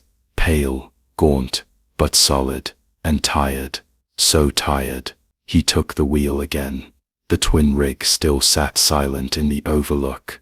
The wind had gone completely still. 2 paths, one familiar, one unknown. The GPS blinked back to life. A single green arrow pointed toward the uphill road. No roads, no markers, just one word on the screen. Merge. Calvin drove slowly toward the other rig, pulled beside it, left his headlights on, then stepped out. One last time. He opened the driver's side door of the twin. It was empty now. No double, no voice, just a folded paper sitting on the seat. He opened it. It was a delivery form, signed by him, but the receiver's name read, Memory, and the destination, End of Route. His hands trembled. The wind picked up again, howling through the canyon, like distant gears grinding. He knew now what the split road meant. One way, keep running, keep forgetting, keep looping. The other, face the crash, face the silence, stop. He looked back at his own truck, then at the paper in his hand, and he chose the uphill road, the one the GPS called Merge. He climbed back into the twin rig. This time it started like a dream. The engine didn't rumble, it hummed. The mirrors were clean, and as he drove forward, the 2 headlights behind him, his old truck, dimmed and then disappeared. The uphill road narrowed with each turn, curling through jagged rock, like a scar carved deep into the skin of the earth. Calvin gripped the wheel of the twin rig, his rig, as it climbed in near silence. The engine barely roared now. It whispered, like it understood the weight of the moment. And behind him, there was no mirror to check. It's not because they were broken, but because he knew there was nothing left to reflect. His old self was gone. That loop of endless asphalt and amnesia had faded like the static on a dying radio signal. He wasn't sure if he was heading toward truth or erasure, only that this was the right road. The GPS stayed on. No turns, no mileage countdown, just one word glowing faintly green. Merge. As he drove, the world changed. The highway markings vanished. Then the guardrails. The stars above flickered like dying embers. And the desert itself, the rocks, the brush, the sand, all blurred around the edges, losing shape, losing color, as if reality itself had stopped being sure where he belonged. Then he saw it. A way station, one final stop, perched impossibly at the edge of a cliff that overlooked nothing. Not a canyon, not a valley, just void. A black stretch that didn't move or ripple, just was. He pulled in. The station looked familiar. Same low roof, same flickering light, same green glass window, but the inside glowed softly, pulsing, like a heartbeat. Calvin stepped out, boots hitting gravel that crunched like broken glass. He walked toward the building. The moment he opened the door, a warm wind pushed out to meet him, not hot, not cold, but full of memory. The air smelled like diesel, like pine from some rest stop up north, like cigarette smoke, and coffee, and windshield rain from years gone by. And the voice behind the glass wasn't Lisa this time. It was his, not the one from the CB, not the double from the canyon, but the voice of the man he'd been before the wreck. You came back, it said. He looked through the glass. No one there, just a mirror. He approached, and for the first time in what felt like a lifetime, his reflection stared back, but not exactly. This Calvin was older, eyes heavier, shoulders slumped, like someone who'd carried a memory too long. I'm here, Calvin said. I remember. The mirror shimmered, then spoke again. You took the road that didn't exist. You kept driving through death, through guilt, through everything you couldn't accept. Calvin nodded. Because I didn't know how to stop. You do now. The lights behind the glass flickered, revealing a small counter. On it sat a single item, his old logbook. He reached in, opened it. Every page he'd looped was still there, but this time the final page was blank, save for a single line. Delivered oneself. He signed it without hesitation. As he did, the station shook gently, not like an earthquake, more like a door, unlocking somewhere beneath the world. The wind outside stopped. The silence was total, until the CB, still clipped inside the rig, crackled to life one last time. Calvin James, the voice said. Haul complete. He stepped back into the cab. Everything was still. The gauges glowed. The air was warm, and in the passenger seat, there was no ghost, no child's drawing, no echo of himself, just the open road ahead, hanging over nothing. He took the wheel, let the brake release, and the truck rolled forward, gently, toward the edge, toward the unknown. But as the tires crossed the final line, the sky brightened, not with sun, but with clarity, not light, but peace. And for the first time in forever, Calvin felt weightless, not like falling, but like being carried. There was no crash, no end, just a long quiet stretch of road, and a man finally riding with all of himself. Somewhere, deep in the empty, two sets of tire tracks became one. The rain had been coming down for hours, not in sheets, but in blades, slicing through the beam of Mark's headlights like the world was trying to erase itself. Wipers beat against the windshield in a losing battle. Somewhere behind him, the last gas station had vanished into a blur, and ahead, there was nothing but the long stretch of rural highway twisting through the hills. His truck rumbled steady, heater humming low, tires humming louder. He was 20 miles out from the nearest town, a place called Elridge he'd only ever passed through. He was heading west, with a trunk full of tools, and a toolbox rattling with every pothole. Then he saw her. At first, she was just a shape in the road. His brights hit her in a flash of pale skin and dark hair, standing still on the gravel shoulder, rain pelting her, arms wrapped around her chest, no shoes. Mark braked hard. The truck slid a little before stopping. The girl didn't move. She just stood there, barefoot, soaked, maybe 14 or 15. Her nightgown clung to her legs like wet paper. Mud streaked her calves. Her eyes were wide, unreadable, reflecting nothing. He rolled down the window halfway. "Hey, are you okay?" She didn't answer. Mark looked around. No other cars, no houses, no umbrella, just black sky and the endless hiss of the rain. He opened the door, stepped into the puddle-strewn gravel, and waved gently.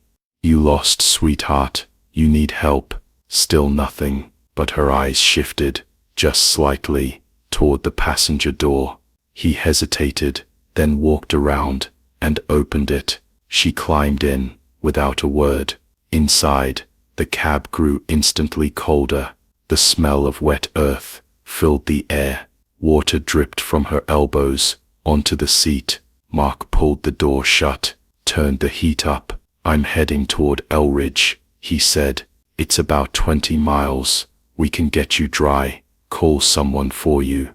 The girl stared straight ahead. "You got a name?" Silence. "Okay, no pressure. Just ride along then." He pulled back onto the road. Minutes passed. The tires hissed over rain-slick asphalt. The silence stretched too long. "I've got a daughter your age," he said quietly, trying to fill the space. "She's in Arizona with her mom. I used to drive down every 2 months. Not so much anymore. Guess I got lazy." Still nothing. He glanced over. The girl was staring at the glove box now, like she was waiting for it to open. He turned the radio dial, static, then a voice, barely audible, whispering under the fuzz, like a broadcast bleeding through from a different station. Mark leaned closer. The words were impossible to make out, but it sounded like crying, or pleading. He shut it off. The girl spoke. Left here. Her voice was soft, almost drowned by the rain. Mark blinked. Left. She nodded toward a narrow dirt road barely visible through the storm. No signs, no lights, just weeds and barbed wire. I don't think that's the way to town, he said. The girl turned her head, met his eyes. That's where I died. His breath caught. What?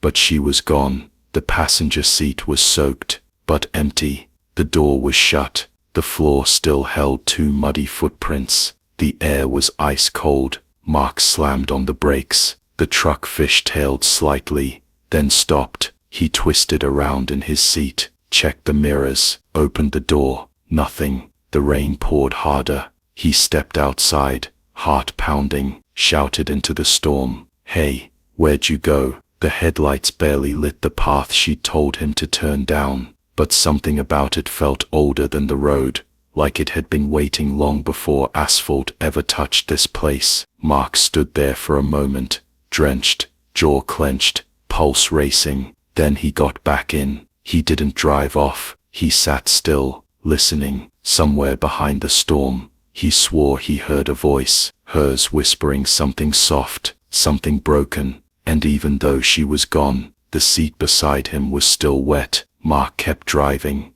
Windshield wipers, dragging lines across the glass, like they were scraping at something deeper than water. The storm refused to let up. His headlights cut narrow tunnels through the downpour, revealing only what was directly ahead, never more. The wet seat beside him still held the shape of her. He kept glancing at it like she might return, just reappear with the next lightning flash. 20 minutes later, he pulled into a lone gas station on the edge of Elridge. The sign above it flickered erratically. Barner's Fuel and Snacks. 1 pump, 1 soda machine, 1 man sitting behind the counter inside, watching a game show rerun on a little box TV. Mark killed the engine, shoved open the door, and stepped into the downpour. He left the truck running. Inside, the warmth hit him like a wave, along with the smell of burned coffee and damp carpet. The man behind the counter didn't look up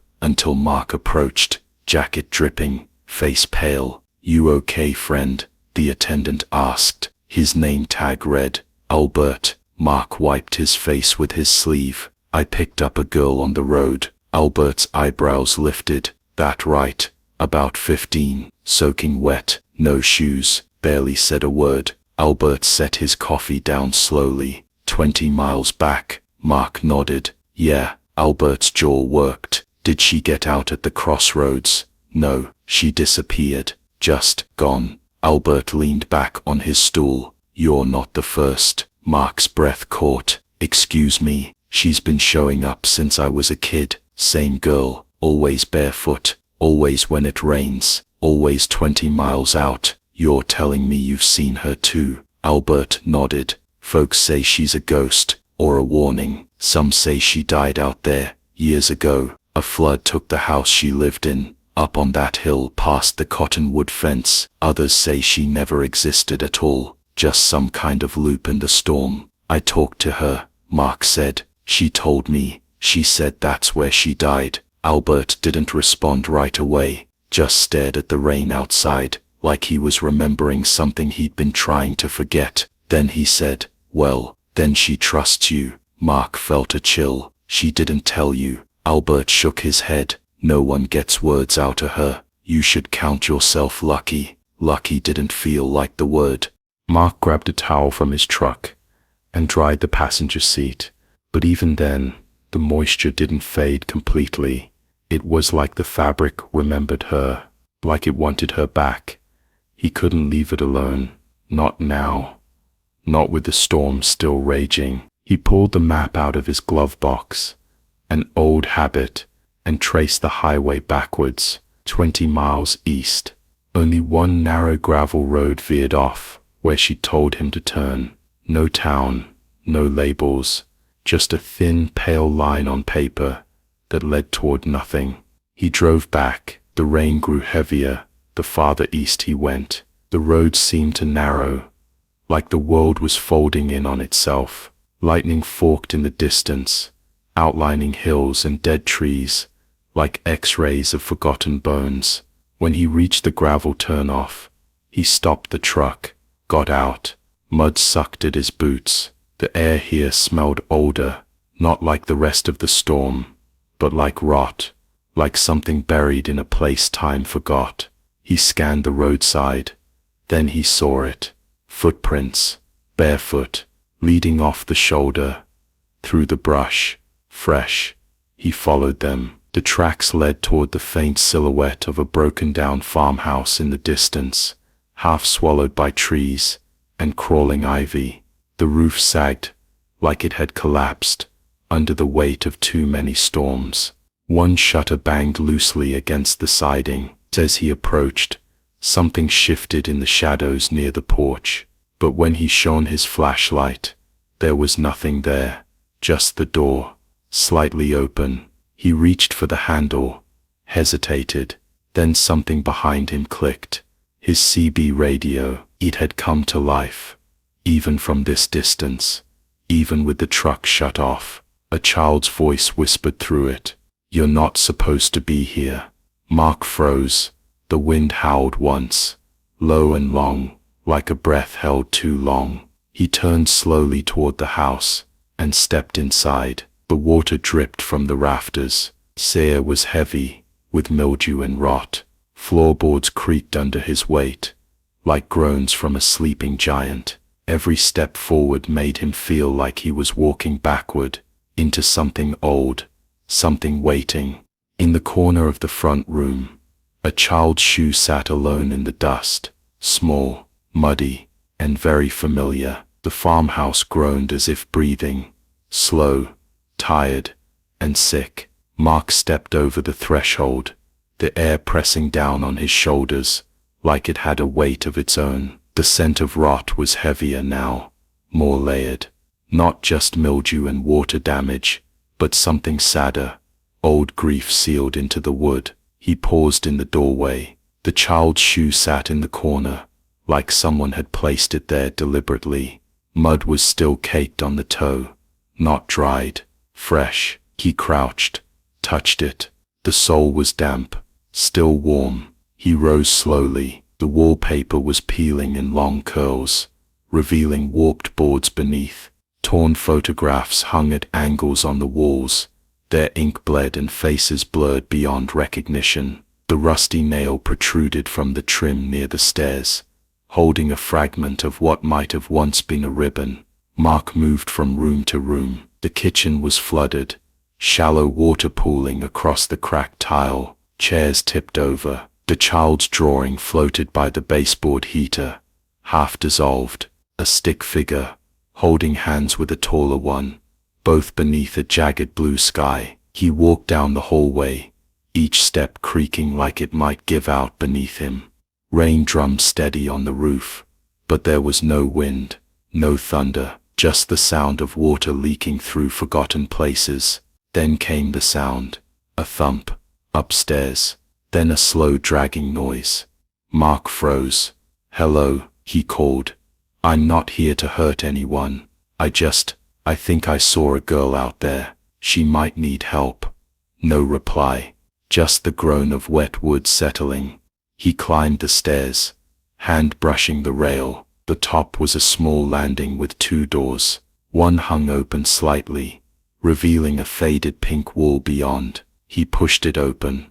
The room inside had once belonged to a child, a girl. The wallpaper was printed with tiny flowers, peeling in wide sheets now. A toy chest sat against one wall, a teddy bear slumped face down beside it, soggy and matted with mold. The window had shattered long ago, and been covered with duct tape and plastic that flapped slightly in the draft. In the corner, a small bed with rusted springs. Sheets were still intact, but soaked, and above it, A photo, pinned to the wall with a bent thumbtack. Mark stepped closer. It was her, the girl from the road, smiling, hair in 2 wet braids, no shoes. He reached up to touch the photo. The moment his fingers brushed it, a wind slammed into the house, but not from outside, from within. Every door downstairs banged open at once. The staircase behind him creaked like someone had just come up at a run. Mark spun around. Nothing, only silence again. But he wasn't alone anymore. He felt it before he saw it, like the temperature in the room had dropped 20 degrees, like something had stepped inside his skin. He turned back toward the photo, but now, in its place was a mirror, cracked, fogged, framed in old wood, and in the reflection, the girl stood behind him, still soaked, still barefoot. Her eyes weren't wide this time. They were calm, knowing. Her mouth moved silently. He turned around. Empty. The reflection lingered for a few seconds longer, then faded. Mark stumbled back, breathing hard. He looked around the room, at the toys, the bed, the window, and he understood. She hadn't been lost. She had been left in a storm, in a house swallowed by rain and time, and forgetfulness. And she had stayed, waited, for someone to come back. And maybe someone had. He left the bedroom slowly, walking down the hallway toward the stairs, when he heard the door creak behind him again. But he didn't look back. Outside, the rain hadn't eased, but the sky was lighter, just barely. A gray more than black. It's like dawn, somewhere far away, was starting to remember its job. Mark walked toward the truck. Halfway there, he stopped. She was standing in the field beside the house, at the edge of the trees. Her hair was soaked, her dress clinging to her frame, arms at her sides, no shoes, no expression. But her eyes met his, and this time, she didn't disappear. He took a step toward her, but she turned and walked into the trees. He followed. She led him through the mud, through a winding path behind the property, past broken branches and overgrown grass. Finally, she stopped before a small depression in the earth. A hollow, half-collapsed boards jutted out from the ground, the remnants of a storm shelter. Mark knelt down, brushing debris aside. A rusted lock, a hinge. The shelter had caved in long ago, buried under rot and rain. She knelt beside him, and for the first time she spoke. Home. Mark looked at her. Her face was blank, but her voice was full of memory, of waiting, of relief. He reached out and touched her hand. It was cold, but it was real. Mark stood in the rain, water dripping down his face, his fingers still tingling from where they touched her hand. He turned to speak again, to ask her what had happened here, but she was gone, vanished. No sound, no breath of movement, just the old storm shelter at his feet. The rotting wood sunk into the ground, like a forgotten grave. He stared down into the hollow. Something shimmered below the mud, not light, not movement, but a feeling, like something was still present, like memory lived here, and grief. Mark stood slowly. The trees loomed around him, their soaked branches whispering in the wind. The farmhouse behind him looked different now, not haunted, just tired. He walked back through the field, and got into the truck. The engine started on the first turn, no stutter, no delay. The heater clicked on, and warm air filled the cab. Everything felt normal, too normal.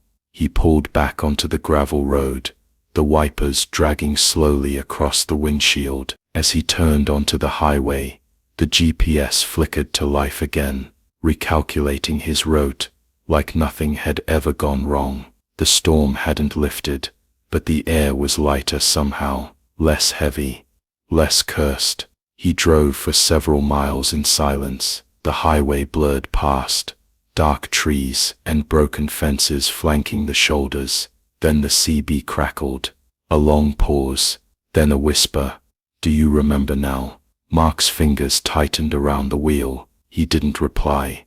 The CB stayed silent, but the air in the truck changed. He felt it before he saw it. A shift in weight, the faint sound of wet fabric, a cold presence, familiar now. He turned his head. She was in the passenger seat again. No sound, no movement, just her eyes, watching the road. Her hair was matted to her face. Her dress clung to her knees. Bare feet rested on the rubber mat.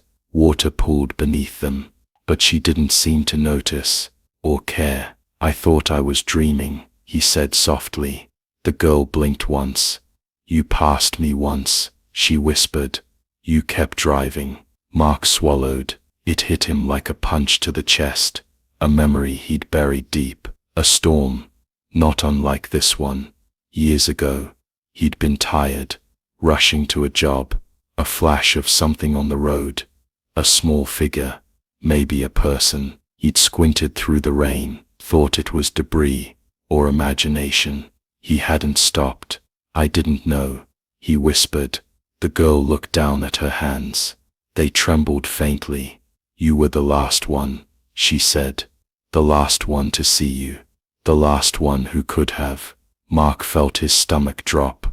He remembered now. The sick feeling that came after he'd driven on. The way the storm got worse. The way he tried not to think about it. "What happened to you?" he asked. She looked out the window. Her voice was barely audible. No one came. The words filled the cab like smoke. "I waited," she continued. "I thought maybe they'd notice. But the house flooded. The door wouldn't open." Mark couldn't breathe. She turned to him again. "They forgot me. You saw me. And you forgot too." "I didn't mean to," he said, voice cracking. She touched the dash with one pale finger, traced a small circle in the fogged window. "I don't want to be alone anymore." "You're not," Mark said. "Not now." They drove in silence for a long time. The storm began to ease. The rain softened to a mist. The sky lightened at the edges, a faint promise of dawn, hiding behind the clouds. But the road had changed. Signs were missing. Trees were different. He passed the same crooked mailbox twice, though he hadn't turned.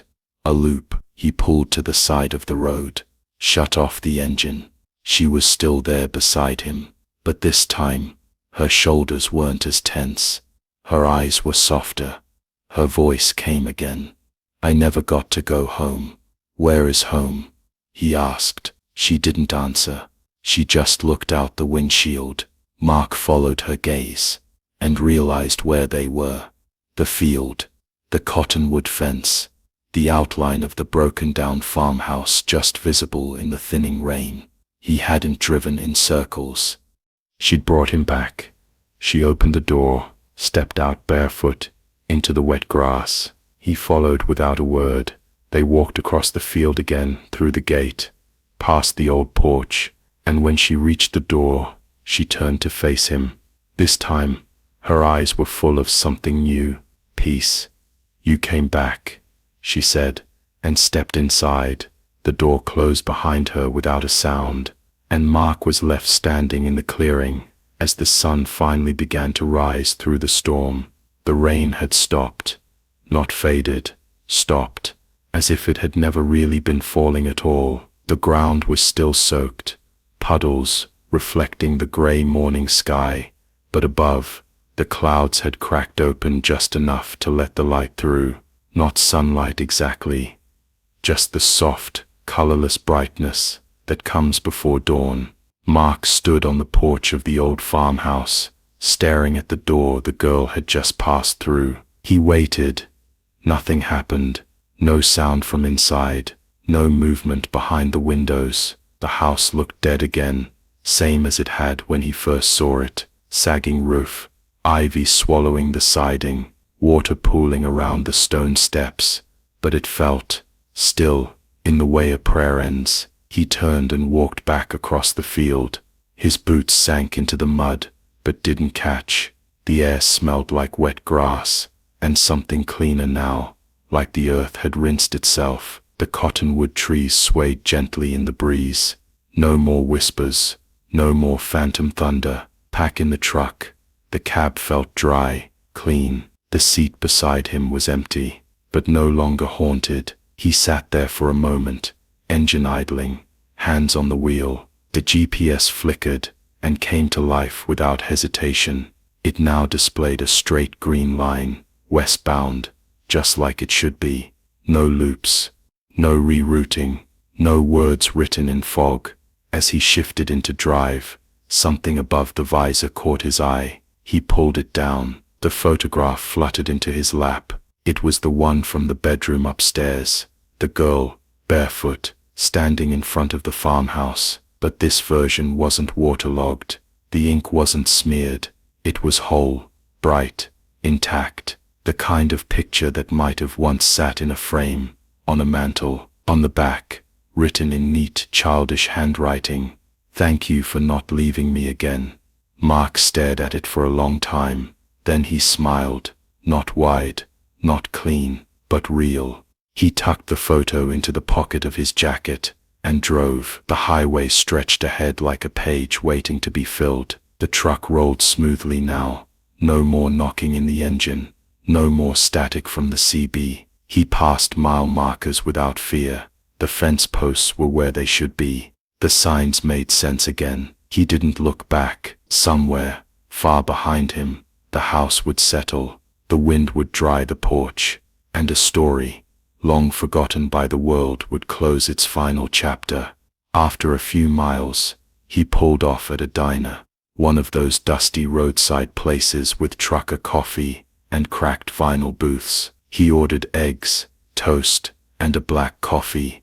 The waitress poured his cup and said nothing. He didn't need her to. On the wall near the restrooms was a faded bulletin board, old flyers, business cards, dog photos, and one yellowed news clipping. He stood, walked over, and leaned in.